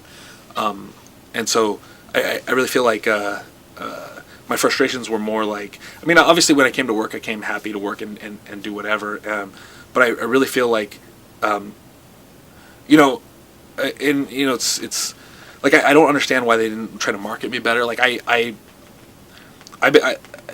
just off, I sell a ton of t-shirts off ProWrestlingTees.com, and it shows. And I feel like that if they had just put that kind of investment in me to, like, make t-shirts and make whatever merchandise, whatever, that they could have made the money that they were spending on me, to have me under contract. They could have easily made it back, but I just don't feel like they ever took the initiative to make that singles run. And I don't know if it was just like like it was just, like I said earlier, like a lack of time for their TV shows, or if if they wanted to, or if it was budget cuts or whatever, because going on the road cost more than staying in Orlando, or whatever it was. But for whatever reason, I never got that singles run. July 2013, you were released. Who called you? Did somebody call you? Was it? Al Snow called me. What did he say? Essentially that. He said, "Hey, it's not about your work. It's not about who you are. We just, we're going on the road now. It's a little bit more expensive than, when we were staying stagnant in Orlando. So we need to do some cost-cutting things, and, we're releasing some talent, and we're going to release you from your contract." Did you ask him, were you upset first, or did you ask him any questions? Did you? Not really, because I didn't really feel like there was at that point I didn't really feel like I could talk him into not, hey, blah, blah, blah, don't fire him. I thought at that point it was nothing on the phone I could say would keep my job, Did you think about reaching out to Hulk or Bischoff at all, or were you just kind of didn't want to bother him, or what was? I mean, I feel like they, they had already had the opportunity to speak up for me, I think. So you were under the impression probably that if they had wanted to keep you, they could have said something. Basically, yeah. I think that, and I talked to Eric since then through email, and he was just pretty much said the same thing. He said you're a hard worker, and we really enjoyed having you, and this and that, and it was just a business thing, and so I genuinely do think that at least part of it was a business thing. I don't think there was anything that was they weren't happy with anything that I did, but yeah, I think that was just, there was just no room for me. Do you have any reason to believe that the door wouldn't be open for a return if, I don't know, if things were ever? I mean, it depends on. Would you be open to going back there? Oh, for sure. I had fun there. Honestly, I think, it was just. I think given the chance now, at least at this age and this time of my life, I'd probably rather be in TNA than WWE. I know that's difficult to say, but just because, if this CM Punk thing is true, and the way you're hearing stories about Daniel Bryan, and the time I spent doing that tryout camp at WWE, WWE just seems like a miserable place to be. It just seems like if I want to not be happy at work, I'll go punch a clock somewhere. You know what I mean? I'm not in wrestling to genuinely granted, I probably would never be able to make $1 million in TNA, and at least the opportunity would be there in WWE. But like I said, at least at this point in my life, I just don't. I just would rather have fun with it, and TNA was a lot of fun, and I would love to go back, and just be able to, whether it's considered small time or not, but I would rather just be able to enjoy my day at work. So, in addition to your contract with TNA and your year and a half under contract with them and multiple appearances and whatnot, you also made more than a dozen appearances on WWE programming since 2005, including 9 matches, a couple of which were dark matches, but you've been on TV several times. A couple matches, The Big Show, Mark Henry, John Morrison, several others, all of whom are big names. How'd you get hooked up with WWE in the first place for your first match with them? My first match was through Rick Bassman, who owns and runs UPW, and I was a student there, and I did some training there, and then he they would always come to him when they needed backstage extras, and he invited me one time, and the first couple times I went through were through him, and then after that WWE had my contacts and would just contact me directly.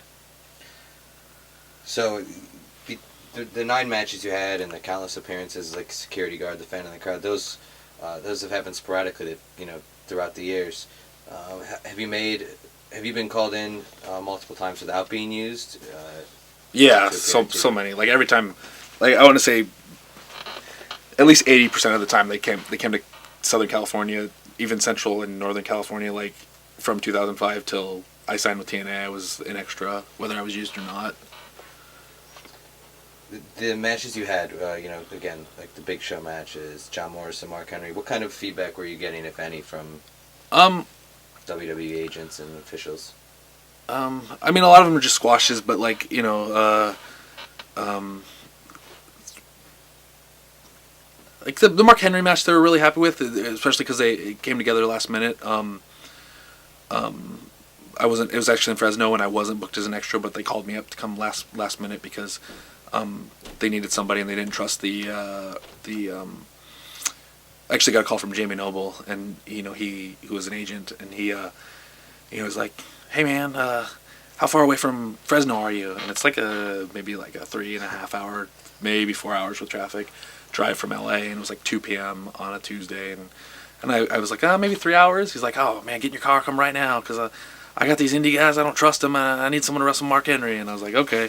So I jumped in my car and just literally just got there enough to like sign the paperwork and change into my gear and go out and wrestle him, and they were happy with the way it came out, and like, which was just me getting squashed basically, but then he press slammed me over the top rope at the end to the floor, and like it was really cool. Like it was probably like the most feedback I've ever gotten from any of the darks or TV matches that I've done, from at least the Office perspective, because they were like, the fact that I came there last minute and did all that stuff and still was able to get out there and perform and do what they asked.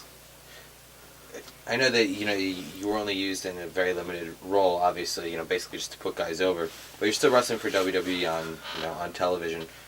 As somebody who grew up as a WWE fan, WWF fan, were you able to like appreciate it and enjoy it, or was it more like No, I mean it's definitely like it's if I never, which at least at this juncture doesn't look like if I were never under a contract there, it's still something that like I feel is a very important highlight of my career, is just getting to experience that. Was there a certain match in particular out of those that you did have that you particularly enjoyed? Or? My favorite match was the first one I had, which was with Sylvan, and ironically or tragically, the only one that I did in LA at the Staples Center, because a lot of the audience recognized me, and like it might be on YouTube right now if you look it up, but you can hear it, like they literally start chanting Joey during the match, so much so that the commentators even talk about them chanting Joey during this match with Sylvan, and I'm just some dude to the audience. Well, the TV people anyways, the audience recognized me from various indies in PWG, and Sylvan actually gave me a lot of offense, which was cool because he said the office has been wanting to watch him sell and work on his selling, so he wanted to make sure that there was things that he did in the match. So I got a lot of offense. I got a Joey chant, and it was on Velocity, so it was the very first match I had. Like again, like ironically or tragically, the only one that happened in LA, because maybe if more had happened in LA, I would have got bigger chants or something. But so yeah, that was my favorite. Did you get to interact with Vince at all at any point? I just no more than hello and a handshake. Well, like Stephanie, any Triple H, any interactions with any of them? Just like hello and handshake. Who called you the most? Like, was it always Jamie Noble calling you, or was it different people over the time? It was usually whoever was an assistant to Johnny Ace. I think the Jamie Noble call only happened because it was last minute. Did you get to have any actual meetings with Johnny Ace at the buildings? Oh yeah, I've had several with him. They're all classic and. Well, give me some examples of your classic meetings with Johnny Ace at WWE venues. Just he's obviously a guy who talks to a lot of, or at least at the time, talked to a lot of guys on the independents trying to get jobs. So he always had his quick answers and his things, like when he didn't want to talk or when he for sure didn't want to hire. I remember one time, I think in 2008, Candice Michelle had come to a PWG show because she lives in LA, and she loved the show, and she saw me backstage in extra and like pulled me out of the extras locker room and took me into Johnny Ace's office. And keep in mind, like I didn't do any of this. I didn't ask for this meeting or whatever. Said, "Oh man, this guy, he's got such a great character. He engaged the audience so well, and just he's blah blah blah." Just started putting me over like crazy to him, and then like he's like, "Oh, well, have a seat," and I took a seat, and then she left the room, and as soon as she left the room, he sat down and he was like, well, I've got Fit Finley and Arn Anderson out there to tell me who's a good wrestler, and I don't know what a diva would know about wrestling, so I don't really know what to do with that information. And I'm just like, I'm not the one who she's the one who put me over. He's like, yeah, he just buried like the divas and like they don't know anything about wrestling. I've got the best agents in the world to tell me about wrestling, and pretty much squashed that right away.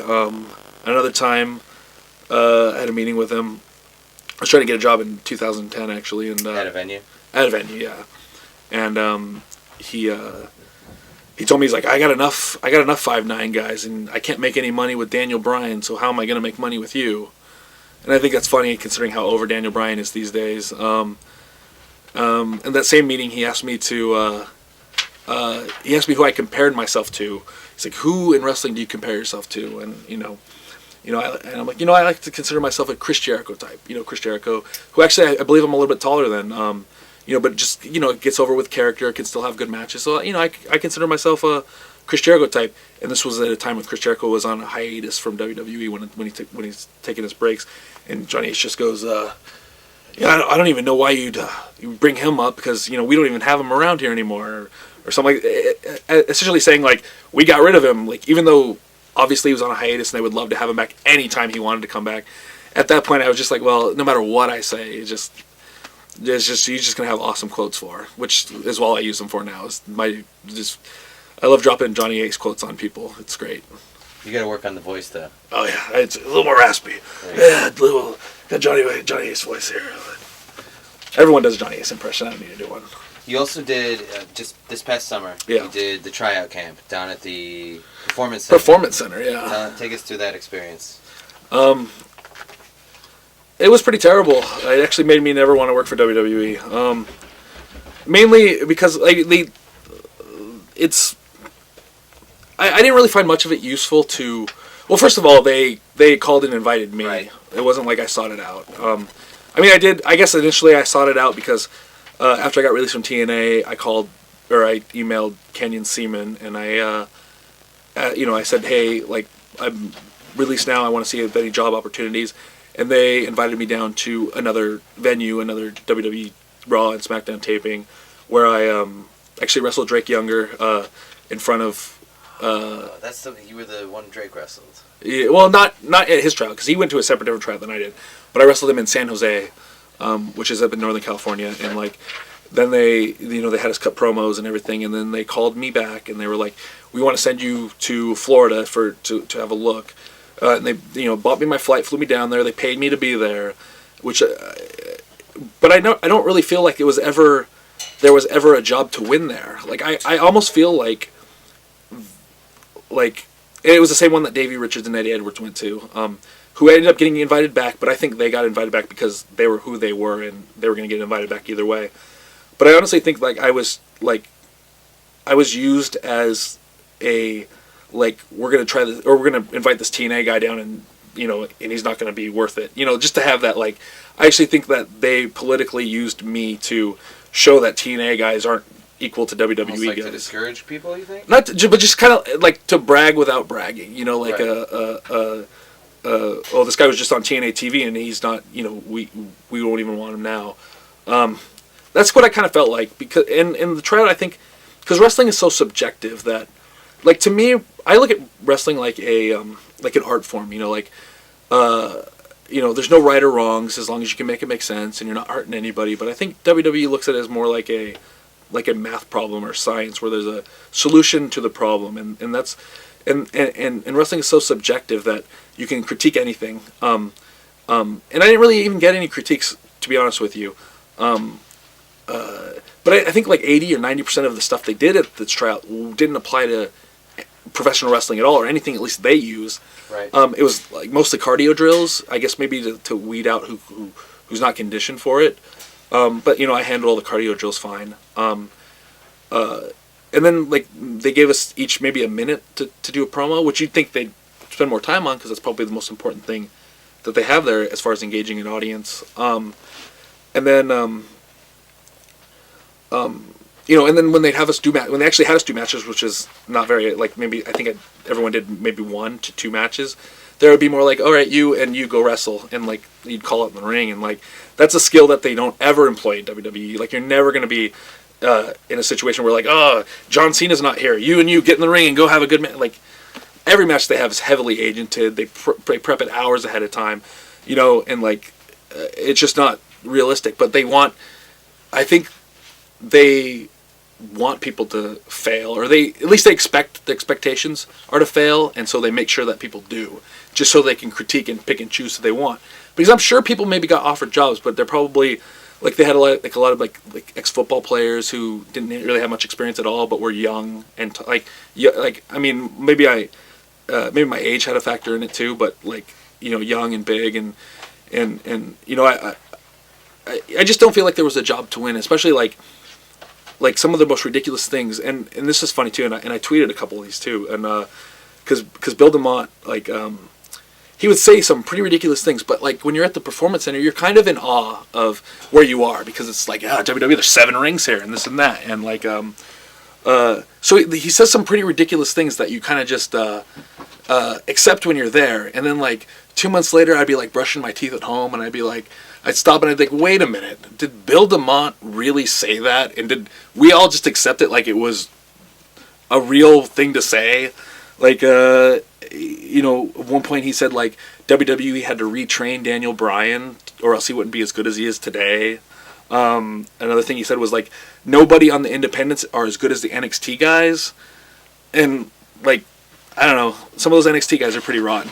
I don't want to name names, but and it's just like it was just so ridiculous that I'm trying to think of some other quotes he had, but like I just feel like the whole thing was a big work, and yeah, I don't honestly feel like there was a job to win that day. I think Davey and Eddie got asked back because of who they were, but then they got dismissed rather quickly. I think I was there to be an example to like, hey, this guy just came off TNA TV, but he's not good enough to beat NXT. And again, I think maybe my age had a factor in it, because I'm in my 30s now, and from what I understand, maybe my success too, because from what I understand and what I actually was told with somebody within that company is that they don't want guys now who know how to make money in wrestling outside of WWE. They want all their guys to think that they're either in WWE or they're bagging groceries, which is not a bad thing for them, because then they get more loyalty out of it. Like I think if the CM Punk thing is real, like he's the exact reason why they don't want people to know how to be successful in wrestling, because they'll just walk out on you when they don't like it, or you won't be able to bully them into things. And again, maybe the problem was just like Bill DeMott. Like I don't mean to single him out either, but like he's obviously not there for his wrestling knowledge or his ability. I think he's there to bully 20-year-olds, and I'm not a 20-year-old, and if he doesn't speak to me like an adult, I'm not going to respond. I'm just going to, so like roll my eyes at him essentially, and but like for a 20, 21-year-old, like him running around saying like, I've been in this business for 26 years, like that sounds impressive to a 20-year-old, but like to me, who's been around for 13 or 14 years, like that's just a number. Like what does your 26 years mean? You spent 26 years and not over? No one ever made a T-shirt of you. No one ever bought a T-shirt. Like to me, that's just throwing that number out there. Is just throwing a number. So I didn't respond well to his bullying tactics, and that's why I said earlier that maybe like I'd probably be more happier in TNA again, because like it just seems miserable. Like I said, if the Punk thing's true, if the way they're treating Daniel Bryan is true, and all this stuff, like it just seems like a miserable place to be, and maybe that's what they like. Maybe they want all their guys to walk on eggshells, but like at least at this point in my life, I just don't feel like the pros outweigh the cons in that company. All right, so let's. Sorry, I went off a little bit there. It's good. Let's be realistic though. Now, let's say like tomorrow, somebody's reviewing files and they're looking through like the guys that just came for the trial, and then Joey Ryan's file pops up and he says, "You know what? Hey, maybe we should just give him a contract. Let's see what happens." And somebody calls you tomorrow and says, "Listen, Joey, we've taken a look at you over the years. We appreciate, you coming down so many times and helping us out. And, we have a contract. We'd be willing to give it to you. I want you to come down to Florida and start at NXT. And, start up when you're ready. Would you take the contract? Or can you confidently say if somebody calls you tomorrow from WWE that you'll refuse the contract?" well, I mean, let's be realistic. Like, obviously, WWE places is a place like if you want a chance at even a shot at making $1 million in wrestling, that's where you want to be. But again, at this point in my career, like to restart my life in Florida at NXT, like, I mean, depending on the contract, the details of the contract, because first of all, they'd have to probably untrain me, then retrain me, and then like, how old am I at this point? You know, like, it's really like, I mean, I love wrestling, and I would love to be a wrestler for the rest of my life, but you know, I live in LA, and I've been doing a lot of like acting jobs, and I know that seems like as far-fetched as wrestling, but you know, I'm SAG eligible now. I get good money doing SAG work for in LA, and even some modeling stuff I've been doing lately, and I'd really have to decide whether I want to start my life over in Florida at 34 years old now, or if I want to, you know, pursue other aspects of it. Because again, I love wrestling. I would love to do it. I would love the opportunity to make $1 million wrestling and buy a house and be whatever. But you know, like how realistic is that window right now? You know, like I mean, I'd like to think that I could get over, and no matter what company I'm in, no matter what situation I'm in, like you know, when I did the gut check thing, and you know, I had the whole 87% thing, because after I did it, they you know, they had a poll on their website like, oh, should we hire this guy? And 87% of their fans said that, yeah, we should.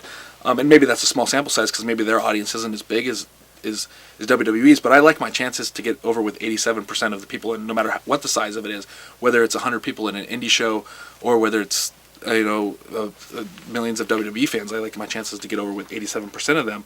But I just don't know if that opportunity is there in WWE anymore, like I said. And even so much in TNA, I think they're trying to they're everyone's going for this like younger swing, like you know, where they want guys in their 20s and the early 20s and stuff like that they can mold. And I like, again, I don't know by the time they retrain me and train me again if it's worth really. Again, it depends on the money. It depends on how much they're willing to pay me to be in NXT. If it's the standard deals that they're giving all their guys there, probably not. Just because I know how long I'd have to be there. And I don't, you know, with no guarantee of ever getting called up, especially at my age. But if they made it lucrative enough, then yeah, I probably would. How about like extras work, or just like going back to, you know, like enhancement talent matches? Do you still do that? I mean, yeah. If they, I always love doing that. Those are fun. Yeah. You know, getting to hang out with guys. Plus, I get to see all my friends that are there now too. Yeah, that's cool. I'd do that. So, what was your evaluation coming out of the NXT camp? Was there one? Yeah, I got an email saying that that because of my experience and because of my age, that there was no spot. Like, they couldn't offer me a spot. But I mean, so that basically saying like I was, you know, obviously too old or too experienced. Like I don't know. It sounds stupid, but like I'm too experienced, meaning that like I've been wrestling for too long. So actually, honestly, I tell people now when they ask me, because people always hit me up like, you know, like, give me some advice. I want to start wrestling. Like, I'm gonna sneeze. Oh. No, I'm not. All right. All right, I'll give you a good edit point here.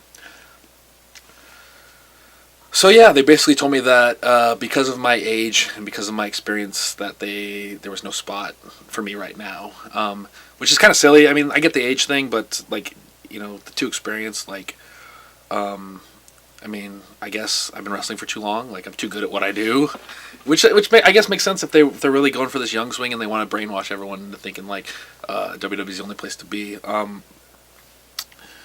But yeah, so fuck, where's I gonna go with that shit? I don't really cuss. Something about Bill DeMott or.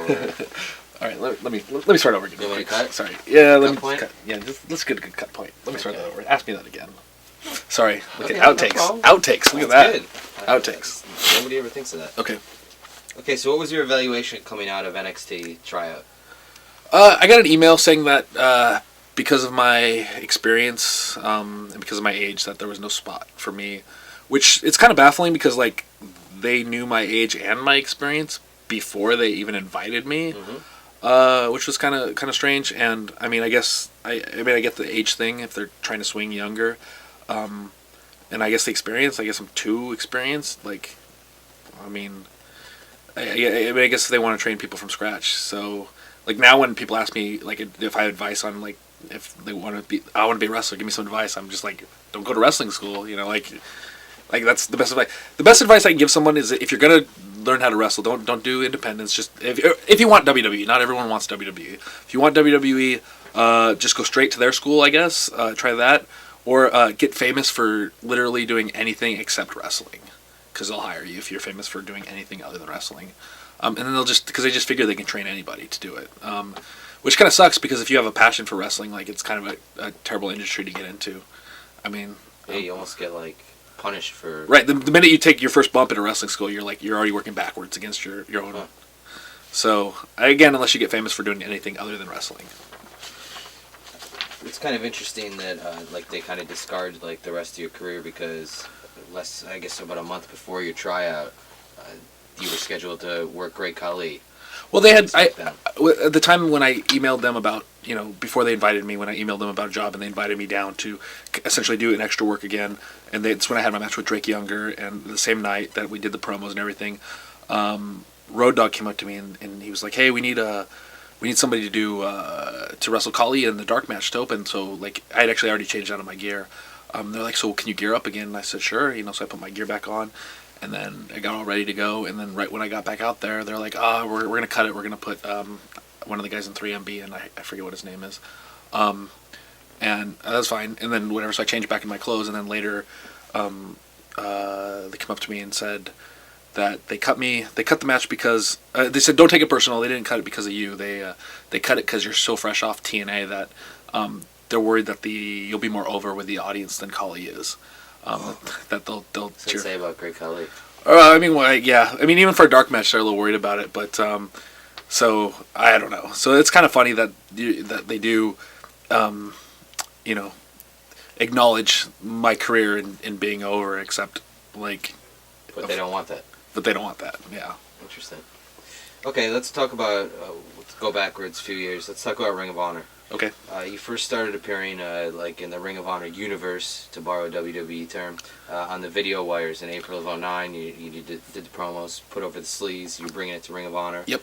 You eventually made your debut in May of 2009 as part of the embassy. Who actually booked you for Ring of Honor? Who called you to bring you in? Adam Pearce did. Adam Pearce and I go back quite a few years, actually, to UPW, and we've always been a fan of each other. And so when he had the opportunity to, he invited me to come into to Ring of Honor.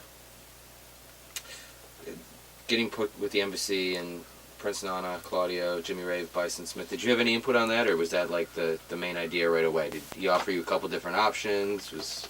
No, it was his plan from the beginning to put me in the embassy. The video wire stuff was actually my idea, just because like I knew the booking was coming up and I wanted to like kind of introduce myself, so I just sent them the clips and they added them to the video wire, which was kind of fun to do, to get it out there, to at least let everyone know that I was coming to Ring of Honor. But yeah, I think his plan from the get-go was the embassy. For a long time, Ring of Honor has kind of been like the East Coast PWG in some ways, at least in terms of like reputation. They're both kind of considered the respective top indie promotions of their side of the country, I guess. Had you wanted to work for Ring of Honor before that, or was it just kind of when Pierce called you that was the first time you thought about it? No, I think everybody that's in wrestling wants to work for Ring of Honor, at least on the independents. It was the pinnacle. It might still be the pinnacle of independent wrestling. Depends on who you ask about it, but yeah, no, I thought it was awesome. I mean, obviously, when it first started, I was trying to get in, and it was really green at the time, and obviously, I mean, I'm glad I didn't get in then because I wasn't ready for it. But I the time of the couple years I spent there, the year and a half or whatever that I was there. I thought it was a good year and a half. I got some really good matches and worked with some really cool people. And I got to work with Bison Smith in the embassy, who has since passed, and I got to know him, and he's one of those guys that I'm really happy that I got to know before he moved on from this world. You got to obviously spend some time with around Prince Nana, who's a major ROH personality, Claudio, Jimmy Rave, like you said, and Bison. how was it actually working with those guys, kind of, on a continual basis? Did you like working with them as compared to, say, like the Dynasty or other groups you were with? It was just different, and it's cool. Like I get something from all aspects of wrestling that I'm in. And everybody essentially, like, especially Ring of Honor, is all working towards the same goal. So, and our goal was to get the embassy over and keep it over, and it was fun. Those guys are good. Those guys are good, and this was cool, and it was nice for what it was. Again, that's another place. Like, I find myself like everyone's quick to like put me in a team everywhere I go, and I guess maybe I've done that to myself at like PWG with like teaming with Scott and Sky and forming the Dynasty, and like now even today with like Candace. But like I when I was in Wrestling Society X on MTV, they put me with Disco Machine, and it's nothing against Disco Machine. Or when I was in Ring of Honor, I was with the Embassy and Eric Stevens, and when I was in Rink King in India, it was Nunzio, and when TNA, it was Matt Morgan. And it's like, I mean, I think my best stuff has come from single stuff because I'm able to just kind of like, I don't have to play off anybody. I can just be as over the top and ridiculous as I want to be. Like. And so I think a lot of my best stuff comes from singles, but I think everyone's, I've never really had that opportunity to really have a strong singles run in a lot of these places that I think would really get over. How do you compare the Ring of Honor locker room and I guess the total operation to PWG? I think there's definitely more business side to Ring of Honor. Like I said, PWG is kind of more of like friends hanging out. Like there's no real promoter, and there's very little politics. I know. Ring of Honor, they have bookers and accountants and lawyers and merch guys, and they have their whole business operation, as to where PWG is just like dudes hanging out, and it's I mean, obviously both products are really well and really well received, but the ways they go about them are a little bit different, and not that one's wrong or one's right. I just so I couldn't tell you which one I like better, because sometimes having that. That business side of it is a little more comforting, because that there are people looking out for things that just dudes hanging out might not look for. But yeah, I mean, they're just different in a lot of ways, but they both work because both products are solid. During your stay with Ring of Honor, you worked you had feuds with Colt Cabana, Necro Butcher, Eddie Kingston. What are your memories of working with those guys? Like I said earlier, when I brought up Necro Butcher, when I wrestled him in PWG, like he's fun to work with, and it wasn't like he has such a bright mind for his style of wrestling and wrestling in general, and so those matches were always fun. And Eddie Kingston is along the same ways. Like he does what he does maybe better than anyone else, and getting to do like street fights in like New York and things like that, like just things that I never really pictured myself, even when I started wrestling, or even a couple years into wrestling, like just being able to do these like these big brawls and things like that, and blood everywhere. Like I never really thought of myself as that kind of wrestler. So to have those opportunities now, like, because I don't know how many more of those I'll ever be in. So just to have that side and that footage of my career where I did that stuff is really, like, makes me feel like I really had a hand in every kind of different kind of wrestling there is. You got to team with Eric Stevens and a little bit with Claudio in Ring of Honor. How'd you like teaming with those guys? Obviously Claudio was one of the best, and Eric Stevens I think is a little maybe underrated. I don't think people really recognize him for how good he was and how much work he put in and into just being a better wrestler, and like getting in shape too. He went from like being a singlet guy to like a tights guy, and just and like those little things. People are dedicated. You go to a lot of indie shows and guys are just like Frankie Kazarian always has the joke where, like, when he goes to like an indie company and he's wrestling somebody he's never heard of, he says, "I'm either wrestling fat guy with a goatee or skinny guy with tattoos." So like it takes a lot of effort not to just be a wrestler, but to be an accomplished wrestler. And Eric Stevens put a lot of work in, and I thought we're building a really good chemistry as a team. I think that's kind of when my run stopped, when we were teaming. Knowing what you know now about how the way WWE like developmental works and who they're willing to sign and whatnot, are you surprised at all that Antonio Cesaro is having the success he's had? Because he's almost like kind of in a lot of ways like the anti-WWE star. I think it helps that he's he's big and whatnot. Well, he's a bigger guy, and I think it's important that he's foreign because they like to get those markets and he speaks different languages, all those things that help on a resume no matter where you're trying to get a job. But also he's really, really good too, and you can't discredit his ability in the ring. So it's not surprising that he's had success. I thought they would have signed him sooner, and I guess they did at one point, tried to at least, and something didn't happen. Yeah, I mean, I think he's another one that's you kind of saw from far away that he could be something big. You got to have a couple matches with the Briscoes in Ring of Honor as well. Yeah. What are your memories of working with the Briscoes? Them and the Young Bucks are probably the two best tag teams that I've ever been in the ring with. And I got to work with the Briscoes a little bit at PWG too, and it's just one of those things where like it's like the Young Bucks and the Briscoes, like like you're in for a tough match but a good match, like that they're guys that just don't have bad matches, and it's sometimes just comforting to know that they are so good at their craft that especially tag team wrestling, that that you're in for, like I said, it's going to be good. So who's better, the Briscoes or the Young Bucks? I might be a little bit biased, but I think you discover the Young Bucks. Yeah, I did discover the Young Bucks, right? Kind of, sort of, but in a roundabout way. But I mean, I think the Young Bucks are just I think they're like two of the best in the world. Honestly, I think, like I said, some people don't like their attitudes or their egos or whatever, but I sometimes I just think it's well deserved. I think I don't think there's a style they can't adapt to. I don't think there's a place they can't get over. Obviously they've been over where they go to New Japan for one tour and they end up coming home with championship titles, and it's just, maybe it's because I've worked with them a lot more than I've worked with the Briscoes, but I think the Young Bucks are two of my favorite just wrestlers, period. All right, 2010.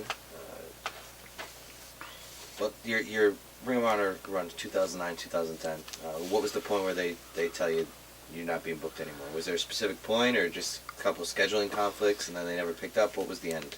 I guess it was just kind of more like, because I can't pinpoint an exact date. Maybe around the time of the Mania in 2010, maybe.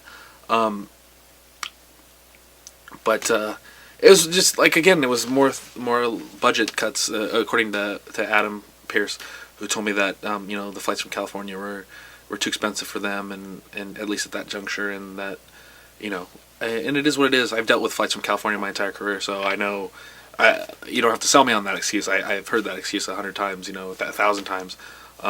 So I mean, they are expensive flights. Have you ever considered at any point along your career moving to the East Coast? Because I see a lot of guys do that. They think it'll increase their exposure, get them more bookings. Yes and no. I mean, for wrestling's sakes, obviously, I'd be able to probably get more independent work. But I'm born and raised in Southern California, and I really like it. And I haven't been anywhere else in the world that I'd rather live, personally. I mean, obviously, financially, it might make more sense to be on the East Coast, but like I said earlier, I've kind of parlayed wrestling into doing more acting stuff and getting just extra work and modeling jobs and things like that I can supplement my income, and still stay pretty relevant as long as PWG's around, because those shows are getting watched everywhere. So I mean, and I don't have too much trouble finding places that will fly me out to places, but so I haven't really come to the point where I have to push it or need it to survive in wrestling. Were you disappointed that they stopped bringing you back in, or was it just on to the next one? I mean, you're always disappointed. No one wants to lose work, especially a place like Ring of Honor where it's so nationally known in your industry. But I don't know. Like I said, I do pretty well for myself in wrestling, and just because I was losing work with them didn't mean I was losing work. I was able to pick up bookings elsewhere, and obviously was able to get into Ring King, which led to TNA and things like that. And so it might not be I might not be happy about not working there, but I think it did open doors for other things to happen. All right, let's talk about Wrestling Society X. Yes. Another project, MTV. Wrestling You just got Society excited. X. How'd you get hooked up with wrestling, WSX? Wrestling Society X. Through Kevin Kleinrock, who worked with Big Vision Entertainment, which ended up owning XPW. Mm-hmm. He just saw potential in the character. You know, like he liked me with Disco Machine. He wanted to team us. I mean, Magnum, I guess, is more of an 80s guy, like more of an 80s look. But he saw us as that 70s team, and just, it was just something he liked, a thing that he created in his head. So you get to work with one of your longtime pals, Disco Machine, on MTV. Did Yes. you guys think that it was going to take off? Did you expect for it to succeed, or did you kind of have a feeling it was going to fizzle out quick? I did. I mean, at this point, it's 2006, so at this point I'm still getting my hopes up about things, which has kind of waned a little bit in years in wrestling. Mm-hmm. But also because MTV put so much money into that. That budget had to be $1 million plus to make that show, and I thought they weren't going to just throw money away, but then they just threw money away. Yeah. Did you get any of that money? I got nice paydays out of it, yeah. What do you remember about like the actual like tapings? Like how were they done?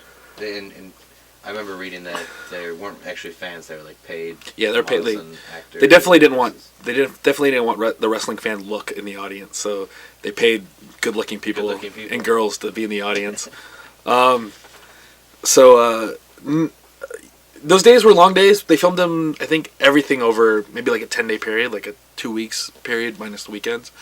And they were like 12-hour days. Days were so long. Because it was filmed like a TV show. It wasn't filmed like a wrestling show. Like the cameramen and directors wanted you to block out your spots. So like there's no room to improvise. Like if you practiced a spot in a certain corner of the ring, you had to do it in that corner of the ring, or else the cameras were going to be not focused on it. So it was very much shot like a TV show, which created long days. A lot of rehearsals. I just remember hanging out with Quicksilver a lot, who's from PWG, right. and he was on that show too. And we would get bored, and we would just, whenever we get bored, we would just be like, let's go find Teddy Hart. Let's go see what Teddy Hart's doing. Because Teddy Hart undoubtedly was always doing something very entertaining. And so we'd just go, and we'd just sit and we'd find him, and he'd have a group of people around him. He'd be telling a story, and we would just sit in like we were there the whole time and just listen to his stories he would tell. It was just so entertaining to be around, and that's one of the distinct memories. Is just a lot of downtime and just finding ways to kill it. And a lot of times it was Teddy Hart. Did he tell you any good stories that you can remember that you could share? Did he say anything about his cats or anything like that? Jeez. About his plans for future wrestling with like the trampolines and whatnot? I don't know about. I didn't hear the trampoline plans. I didn't hear about any of the trained cats. Are you familiar with his Persian cats? Yeah, the trained ones that walk into the ring. Yeah. I do think that he fell madly in love with Tyler Black that week, or those 2 weeks, who's obviously Seth Rollins now. Mm-hmm. But yeah, he was all over him, which was must have been flattering for. What do you mean by all over him? Just like stuck by him, was talking to him, trying to, like, it became almost a point where like, like wherever Tyler went, Teddy Hart wasn't far behind, which, I mean, it must have been flattering to be Tyler Black at the time, but. Or annoying. Right. I mean, I know he definitely got offered many trips to Canada that day that week to live with Teddy Hart for a extended period of time. He appears to have a lot of people living with him. That's what I know. I mean, it sucks you didn't get an invite. Right. I guess I'm not pretty enough. Yeah, well, you don't do enough flips either. Right. That's probably more it. It's probably less on my looks and more on my ability to flip. Was there any contracts for Wrestling Society? Yeah. Make you sign? Yeah. What did the contracts say? I believe we signed 6-month deals that were going to be renewed if the show got renewed. What did it say? Like, did it limit your work out in other places, or just obligated you to? I probably still have it somewhere, but should have brought it. I don't think it limited where you worked. I think it limited where you couldn't work on TV is what it did.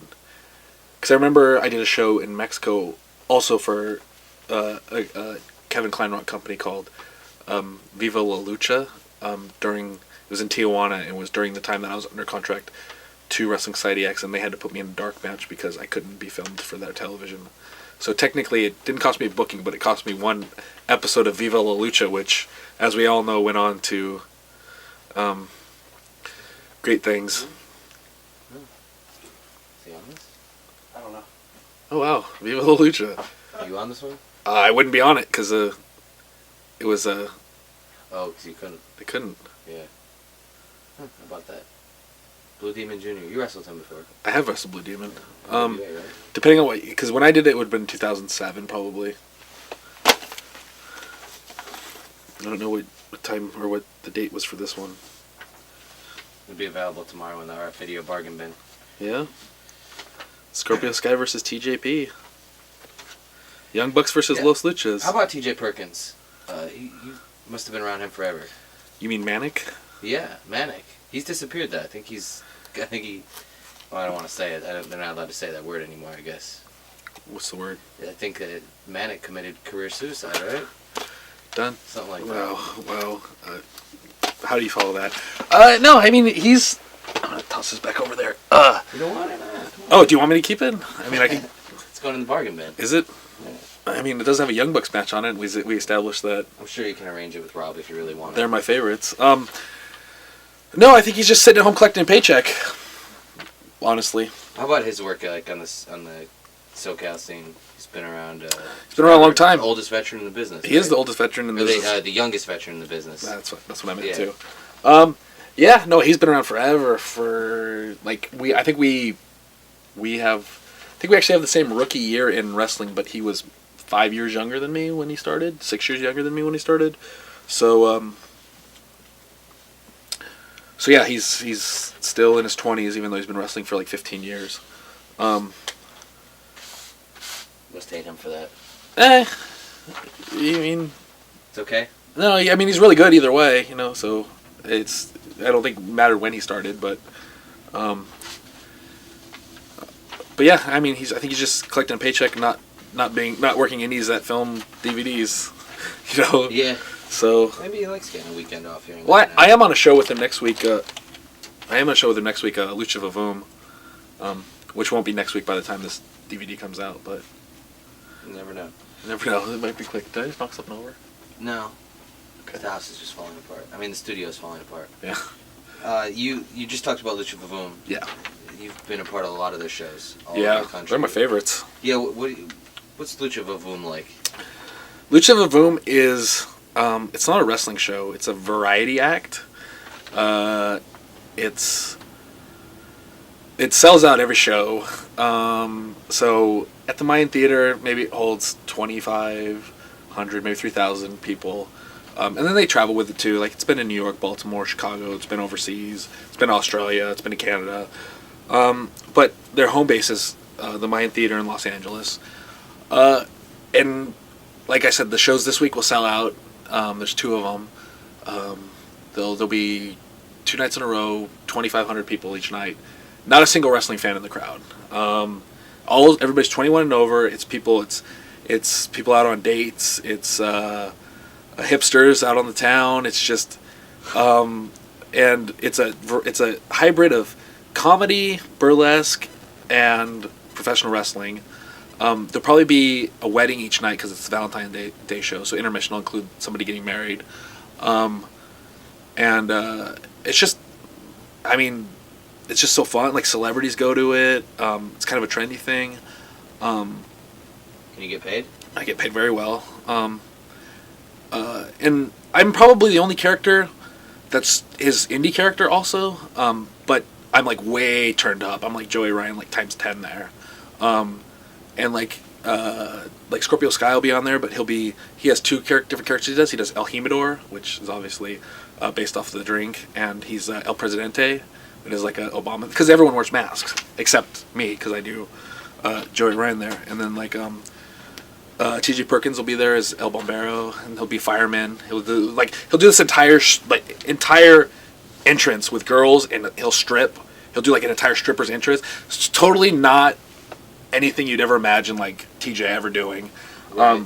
Because everyone is so like Willie Mack's on there, but he's chocolate caliente, which is hot chocolate, and it's just like Los Luchas are on there, but they're the Crazy Chickens, and they wrestle in chicken outfits, and it's just Who runs the wrestling? Cassandro books it. Oh, okay. Interesting. Yeah, and so so we it's just really fun, like because they're not wrestling fans and everyone's drinking 21 and over, having a good time, like doing shtick over the matches. So like nobody's taking like you don't have to worry. There's not gonna be any chance if you mess up a spot or anything like that. You just because you don't really plan spots that you can mess up either. You try to keep everything pretty basic and pretty funny and fun. No pressure, and the crowd's into everything. It's just probably my favorite place too, just because of the atmosphere and like, you know, like there's not pressure to be perfect. It's just everyone's just having fun. The vibe in their room is so good. The wrestlers feel it. I don't know. If you've never been to one, you should really at least try one. I tried to go to one once, missed it. It's interesting. They sell out pretty quick, so sometimes it's hard to get tickets. All right, so let's talk about your return to PWG. Yeah. You totally missed a wrestling project, wrestling retribution project. Okay, we can talk about wrestling. I'm just kidding. I'm just trying to think of random things that I've done. I've been in every kind of. I've worked for everybody except Gabe. He's the only person. Would you like to work for Gabe? I would love to work for him at least once, just to say I did. You know what I mean? Like, I don't necessarily think that I don't think I'm his style of guy, but just to be able to say like I've worked for everybody. I mean, I've worked from everybody from Ian Rotten to Vince McMahon. You know what I mean? So like, he's about the only one off the list that I've not. Rob, is Gabe closer to Ian Rotten or Vince McMahon? I'd say he's in the middle. Good answer. Well, you can talk to Gabe tomorrow. I've talked to him a couple times, but yeah, I mean we have a good relationship. But like I said, I'm just not. I don't feel like I'm his style of guy. Has he ever like given you any feedback or said like if you would, you know, what you would have to do to fit in or anything? Or? No, not really. I mean, I asked him about this WrestleMania weekend coming up because Candace and I are on the High Spot show or the WrestleCon thing, and Candace is doing Shimmer too, which I guess I can say now because it'll be announced by the time this comes out. So I asked him about it, and he said he hasn't worked out the full cards yet, so maybe. So there's a possibility there. Like I don't think it's anything like personal. Anything like I just said. I don't think I'm necessarily like the guys that I'm not Ricochet. Let's just say. Very few people are though. That's true. August 2013, you returned to PWG after your release from TNA. Yes. Did it feel good to be back at PWG? I did. I mean, honestly, I missed it. And I went to every show that I wasn't. Okay. I think I missed one because I had a TNA booking. But every show I could, I went and just sat in the audience with everybody. And so, I mean, I really did. Like, it's one of those things I was just in the audience wanting to be on the show so bad. So to finally get to be back, it was awesome. You talked about Drake a little bit earlier. Drake obviously, made his name.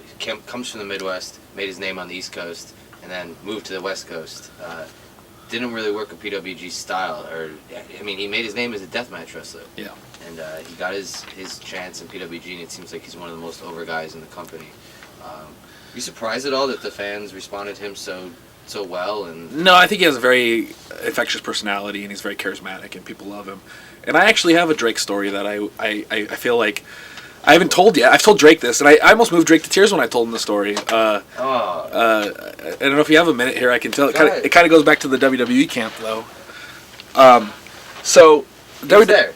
He not at my camp. Okay. We did the SmackDown in San Jose when I got booked for the camp in August, and he got booked for the camp in December. Okay. So I went to the camp, right? So first of all, the camp was, I think, August 27th, 28th, 29th, or whatever. The last day of the camp was the morning of that Friday, and that Friday night was the first night of Battle of Los Angeles. So I went from the WWE camp to directly to the airport, and got to change my flight to an earlier flight just so I could land in time at LAX to drive to PWG and make it to night one of Battle of Los Angeles, where I was going to wrestle Drake. But keep in mind, I'm coming off this WWE camp, right? So, and I'm there, and it's miserable. It sucks. It's nothing but 3 days of cardio drills, very little to do with wrestling. Bill DeMont's bullying every 20-year-old that's there. Just people giving bad advice. It really just it made me want to not wrestle ever again. Like, it for sure made me not want to go to WWE ever in my life. Which, then you think about it, like, that's the reason I got into wrestling, so I can make it to WWE. So, like, then I start questioning, like, well, do I want to wrestle anymore? Do I even want to, like, if I never want to get there, then what's the point? That's the dream, right? So I'm just miserable. Like, I'm at this flight home, I'm like, this is it. Like, I'm done. I don't want to do this anymore. I'm just, like, depressed about it, because, like, it really is miserable. It really was awful, this tryout. So I land, I drive to the PWG show. I'm a little bit late. Me and Drake are about middle of the show. I see Drake. I'm like, oh, hey, what's up? Drake is so happy, and he's just Drake, you know. He just has this personality that's so lovable, and he's just so happy to be there, and he's so excited about our match. And we go out there, and we have this, we do this thing. I pitched this idea to him because, you know, he's a deathmatch guy. Like, I pitched this idea where, like, I'll bring out, like, a bag that looks like tacks, but it'll be Legos instead. And, like, so we have this match, and it's just, like, this match goes flawless, and it's just everybody's into the Legos, and you know, the match was just so fun, and the crowd is super into it, and it's so that, like, I literally, like, fell out of love with wrestling from the time I was on this plane thinking about this tryout to falling back in love with wrestling because of Drake, in this match I had with Drake, and how happy he was, and how his infectious personality got to me, and, like, Drake made me fall in love with wrestling again. So, like, he really, that night, saved me from just throwing up my hands and quitting wrestling. So if it wasn't for Drake, I probably wouldn't even be serious. I'd be like, you know, I'd be doing something else in my life, because that night, he saved my career. Wow, that's really cool. And I told him that story, and it almost moved him to tears, and he gave me a big hug. That's really cool. Yeah.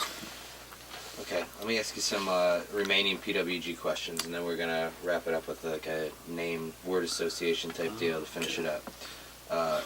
PWG, you know, it's, in a lot of ways, it's like some of the other companies, indie companies, like, in the last 10 years that have had, like, crazy success. You know, we've seen, like, going way back, like, CZW had a big explosion on the scene, and then their success kind of burned out. Yeah. Ring of Honor, big, you know, huge in the early years. 06, 07 really big, and it seems like in the last few years, kind of like, you know, the devotion from the fans has kind of died down a little bit.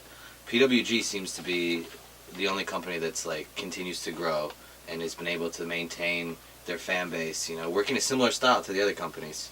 How do you think that PWG is able to stay on the cutting edge like that and avoid, you know, the burnout that we've seen from other companies' fans? I mean, it could definitely just be not oversaturating the product with less shows, you know, obviously, like, more time for people to get hyped up for stuff.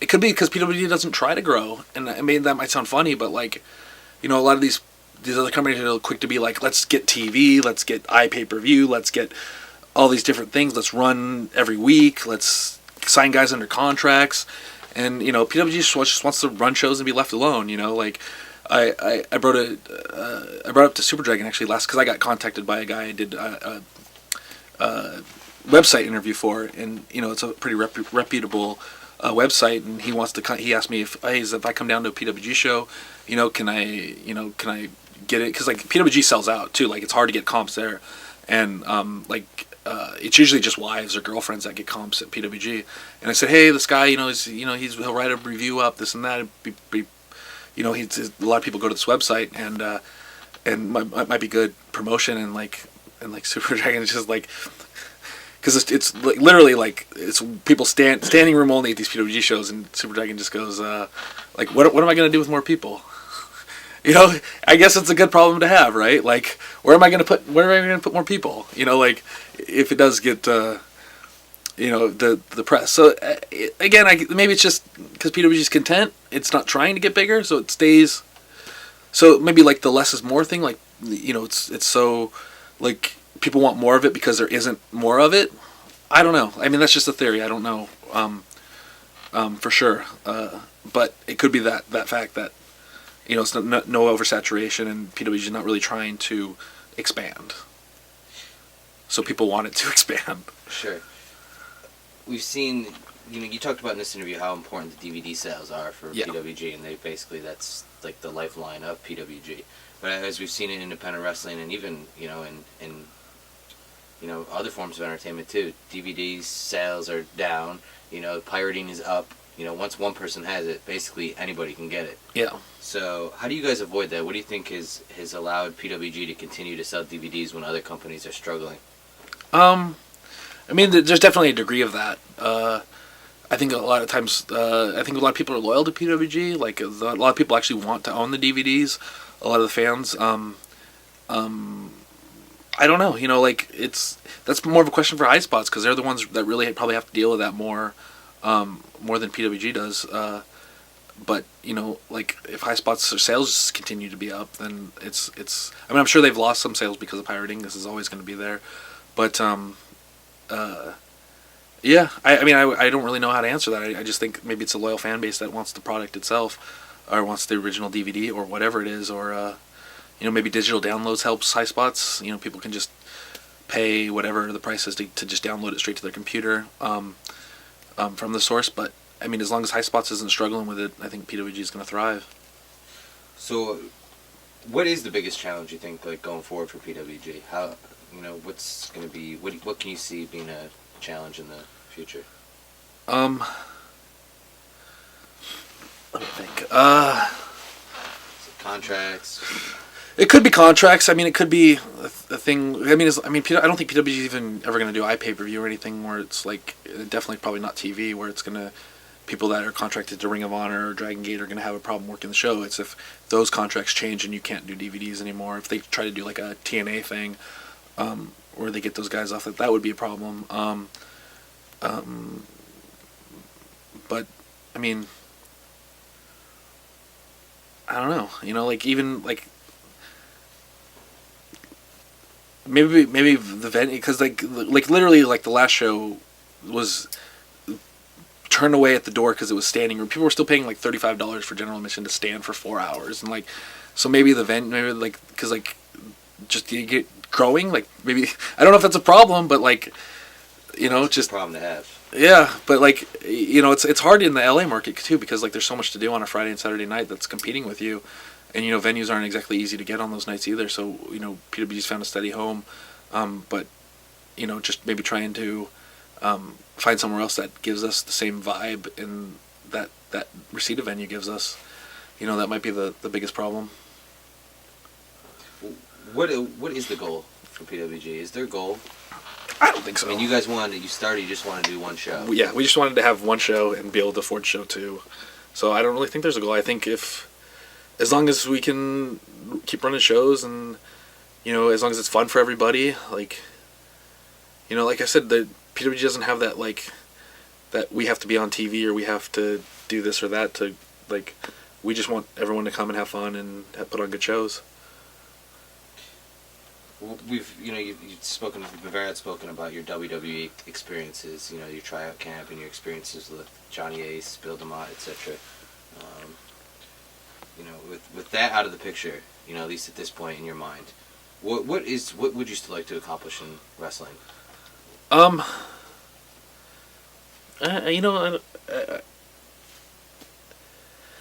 I've done almost everything that I wanted to do. Maybe become like a carny indie promoter and overcharge kids for wrestling classes, and then make them work my shows for free as I pocket all the door money. I mean, it seems like as a lofty goal as anything else, right? Suggest something right now? Maybe. Maybe I start a little company up. I mean, are you referring to an existing company? I'm referring to many independent companies. I thought maybe that was like a message or something. No, not at all. No, I'm just like, that's the business model, right? That's the dream when you get to that. You get a little. It seems to be like, if you're not a top tier wrestler, that's the only way to make money. You open a wrestling school, you overcharge kids, and then make them work your shows for free, as they bring all their friends. There's a prominent East Coast promoter who does that. Oh, really? There's a lot of West Coast promoters who do that. Mm-hmm. Probably not one's as successful as this one, though. Yeah. All right, let me go through some names. These are names of PWG guys. Okay. Who we haven't previously mentioned, and maybe even a couple that we have mentioned. guys that you've probably crossed paths with in other promotions and whatnot. You can give me 1 word, 0 words, or you can give me a bunch of words. I will try my best. Okay, I'm just going to go right from the top. Okay. Let's do Samoa Joe. Samoa Joe, I haven't really thought about these guys like that. Samoa Joe is really good guy. I learned a lot from him. A great teacher, like real good, patient, mentoring. You know, like has a good idea of wrestling. My initial, what's the word I'm looking for? Like experiences with him was at training at UPW, and then he was training at the Inoki Dojo too, and I just learned a lot by just watching him get better himself. As to be one of the best wrestlers in the world at a time in his career, and just like I said, being patient as a teacher. How about Scorpio Sky? Very talented, maybe underrated, but maybe his drive, like he's not the greatest like networker. I don't know, that great at networking. I think he could be a lot further in wrestling if he wanted to be. B-Boy? B-Boy's another guy that great mind for wrestling. He definitely has the drive to network and get himself out there. If he had a drive for more like the aesthetics of wrestling, like if he was blessed with better genetics, I don't know, like if he had a better body, let's say, I think he could be probably anywhere in the world. About Adam Pearce? Adam Pearce is I just keep putting everyone over, but he's another one he's got a great mind for wrestling, and give me some people I can bury. I'll mix one. I'll mix a couple in. Good. Because I'm not afraid to bury people, but you're giving me genuine good guys. Adam Pearce, he's like a great mind for wrestling. I think he's I've been with him in a couple situations where he booked Ring of Honor and Championship Wrestling from Hollywood, and I think just given what he was, given the situations he was in, he absolutely made the best of what he could with the promotions at the time. Kazarian was it the first independent show I ever went to, and I was at wrestling school, the first day of training, and probably my longest friend in wrestling, if you count days, and he's just a good guy who, he's the most like me person there is out there. We just grew up with Hulk Hogan and just wanted to be a wrestler and living his dream. Who is your best friend in wrestling? That's a good question. Maybe Candice LeRae. Okay, talk about Candice. I've known Candice for quite a few years now, and she's she has in a world where women wrestlers get content very easily, because I feel like a lot of them get rushed onto shows because promoters are so eager to use girl wrestlers, and then when they get on shows, they stop trying to better themselves because they figure they're already here. Like, I'm already wrestling. I don't need to get any better. And then they stay stagnant in their careers, or they stay in their abilities. Some might get further because of looks or whatever, but Candice is always wanting to get better, and she always wants to grow, and like she has a drive that even few men have in wrestling. Excalibur, that's another one that might be considered one of my best friends, just because started similarly, started PWG, obviously grew together, learned a lot about wrestling together. Very smart, really funny guy. I think maybe his wrestling career was a little bit short. He had a little back injury that he didn't really want to make it worse, which is probably part of his being smart. But smartest wrestler out there. Right, just quit before his injury took its toll. But he definitely still has a passion for wrestling, or else he wouldn't be commentating and finding other ways to be involved. Disco Machine. He's a smart guy too. He's definitely knew his limitations in wrestling, but probably had the most fun out of everybody. Like the Disco character, like that is so not him, and I think he just he had such a great alter ego to be able to go and do that, and and just dance, and he's, I don't know, just be that confident to be that silly and stupid, just in front of a large group of people. But yeah, he's, you know, like I said, great confidence, really smart guy. Knew his limitations, but worked around them. Rocky Romero. Rocky Romero, he was one of the original guys when I first started training too. That wasn't the EWF school, Jesse Hernandez school. He loves wrestling. He really does. He tries to, you know, no matter what, even when he's having success in Japan or even like when he was in Ring of Honor, or he might still be. I don't really follow that much, but like whenever he's home, he always hits me up asking if there's any shows around. Like, he just loves wrestling and wants to be out there as much as possible. How about the Machine Gun? Carl Anderson? Yeah. Carl Machine Gun Anderson. Wow. Tag partner. Tag partner. Yeah, another tag partner. What can I say about him? He should be a millionaire somewhere right now, in some big, large wrestling company. You know, I honestly think that WWE, if anybody that they never had under contract, dropped the ball on him. And maybe I'm a little biased because he's a close friend of mine, but I just don't think that I don't think there's a chance that he wouldn't be over anywhere he went. But he's maybe a random one too. I don't know. Baby Slim. Baby Slim. I haven't talked to him in years. But he, good for a big guy. You know,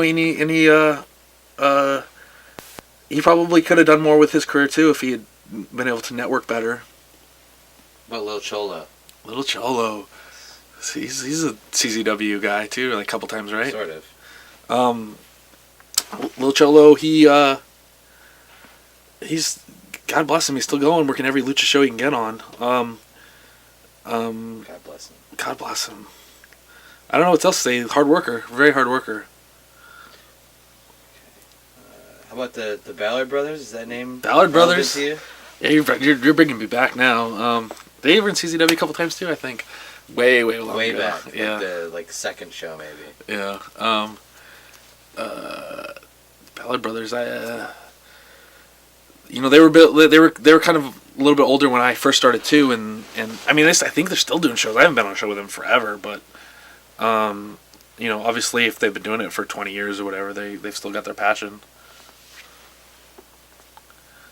All right, I'm gonna go through a lot some more exclusively like PWG guys now. Okay. Okay. How about Rockness? Good Time Yuma.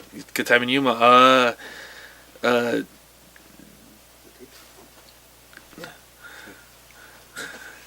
Thanks, man. Good Time in Yuma. They're I don't want to just say everyone's a good guy. They're good guys, but finish this one, then I'll give you somebody to shit on next. Okay, not necessarily to shit on, but I wish I had a different answer than like good wrestlers, good guys. But they are, and I think they're really creative. I should say they come up, they really work hard on trying to come up with like offensive maneuvers and ideas in wrestling that will make them stand out. Whether it's successful or not, they're very much trial and error. But I definitely think their minds are in the right place when it comes to wrestling. All right, just to switch it up for a minute, Bill DeMott. Bill DeMott is a bully, and not a very good wrestler or a good person at all. Not just from my experiences, but from stories I've heard. He definitely should not probably be in the position he's in, but God bless him for working somebody into giving him a paycheck. Nice. Okay, back to PWG. Brandon Gatson. Brandon Gatson, he's, he's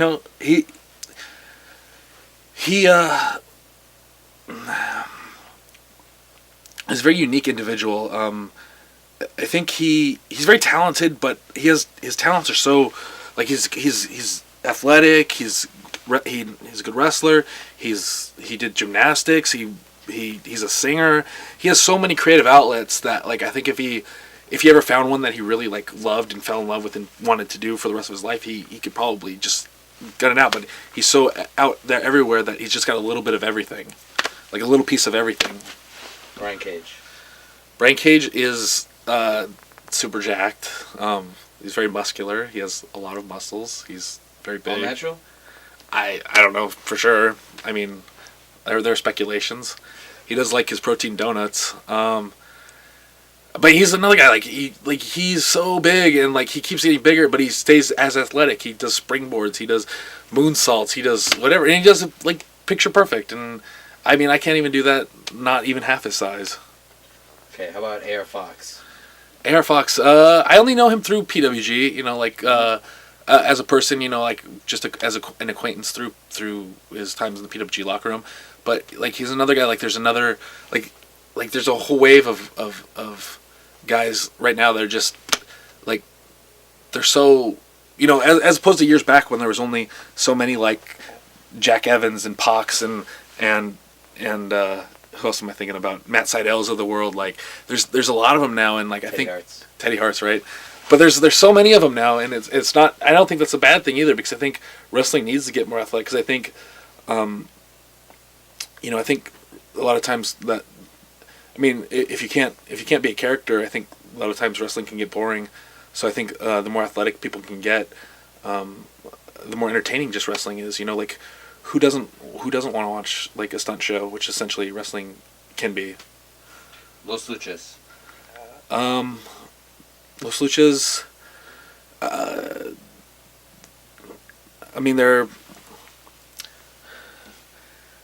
think they could be a little more dedicated. I think they could be better than, not better necessarily better, but they could be further along if they were more dedicated to wrestling.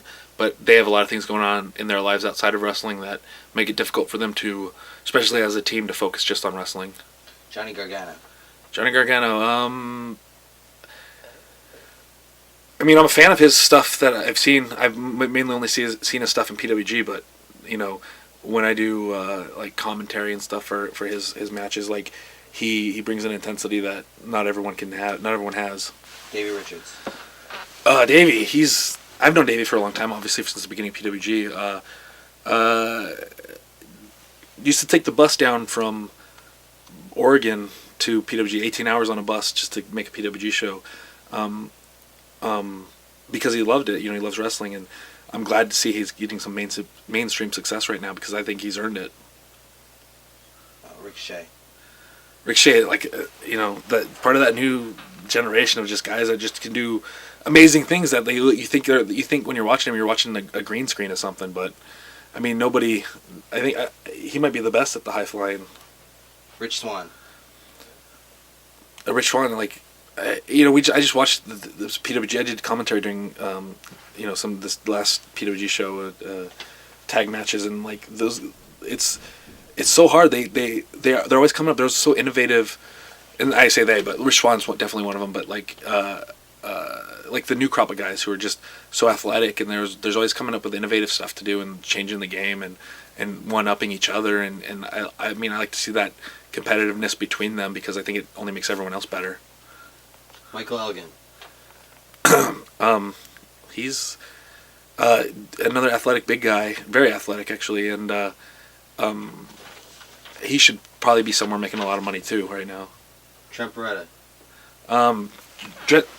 Trent's awesome, and he's such a aside from wrestling, he's such a character and such a personality that like sometimes you don't understand if WWE has this big team of agents and writers and people that can, you know, are supposed to be focused and discover the talents of their guys. Like, I don't know why he isn't like, you know, like why that personality has never showed up on WWE TV, and you know, or was even given the opportunity to, because you would think that WWE would have like the best, you know, their own roster. They'd be able to find these personalities out of these guys, because Trent Beretta is just an entertaining person to have a conversation with.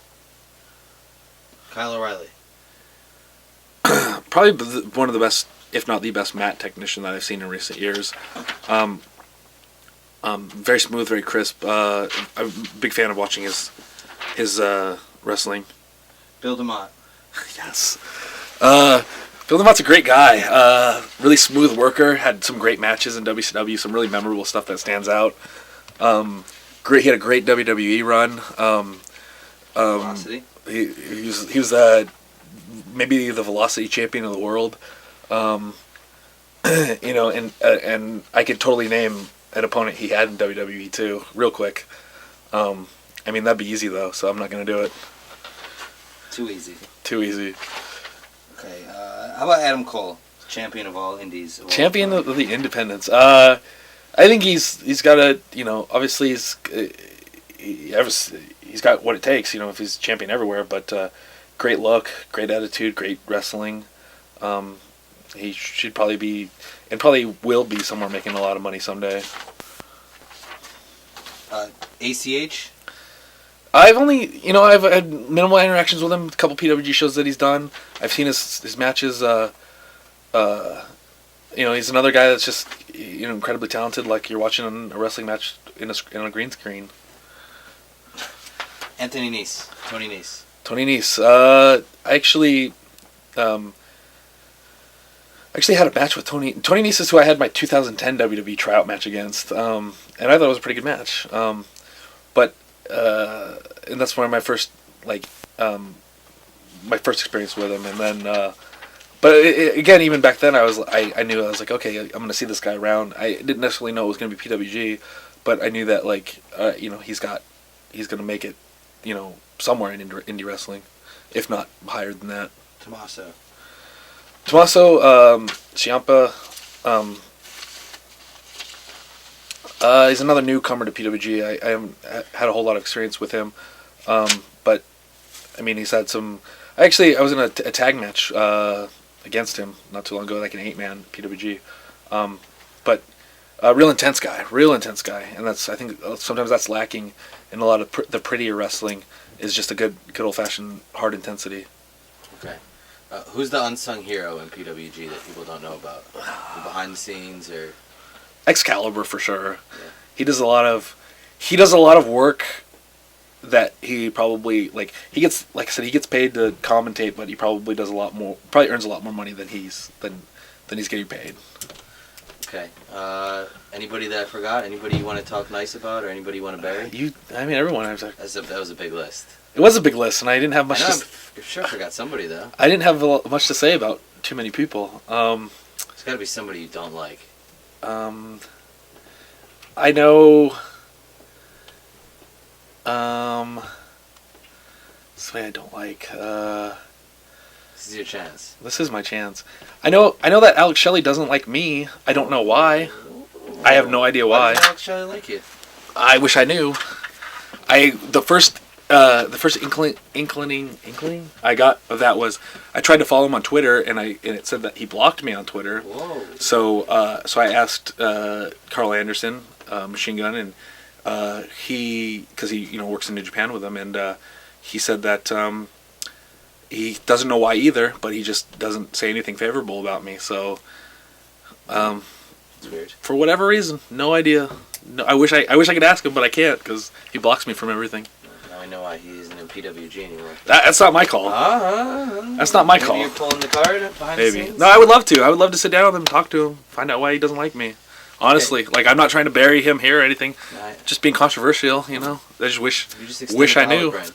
Extended the olive branch. Come talk to me. In 2 minutes or less, what would you like to say to your all your fans from the last 10 and a half, 12, 13 years? Almost 14 years. Yeah. I don't know. Just keep supporting the product and buy my shirts. And where can we buy your shirts? ProWrestlingTees.com/Joey Ryan. Follow me on Twitter at Joey Ryan Online. Facebook's just search for me. Instagram, just search for me. Doing a lot of teaming with Candice now, trying to get that out there. Candice and Joey trying to corner the mixed tag market. I don't know. Wrestling's fun. I like to keep it fun. I hope I can do it a lot longer.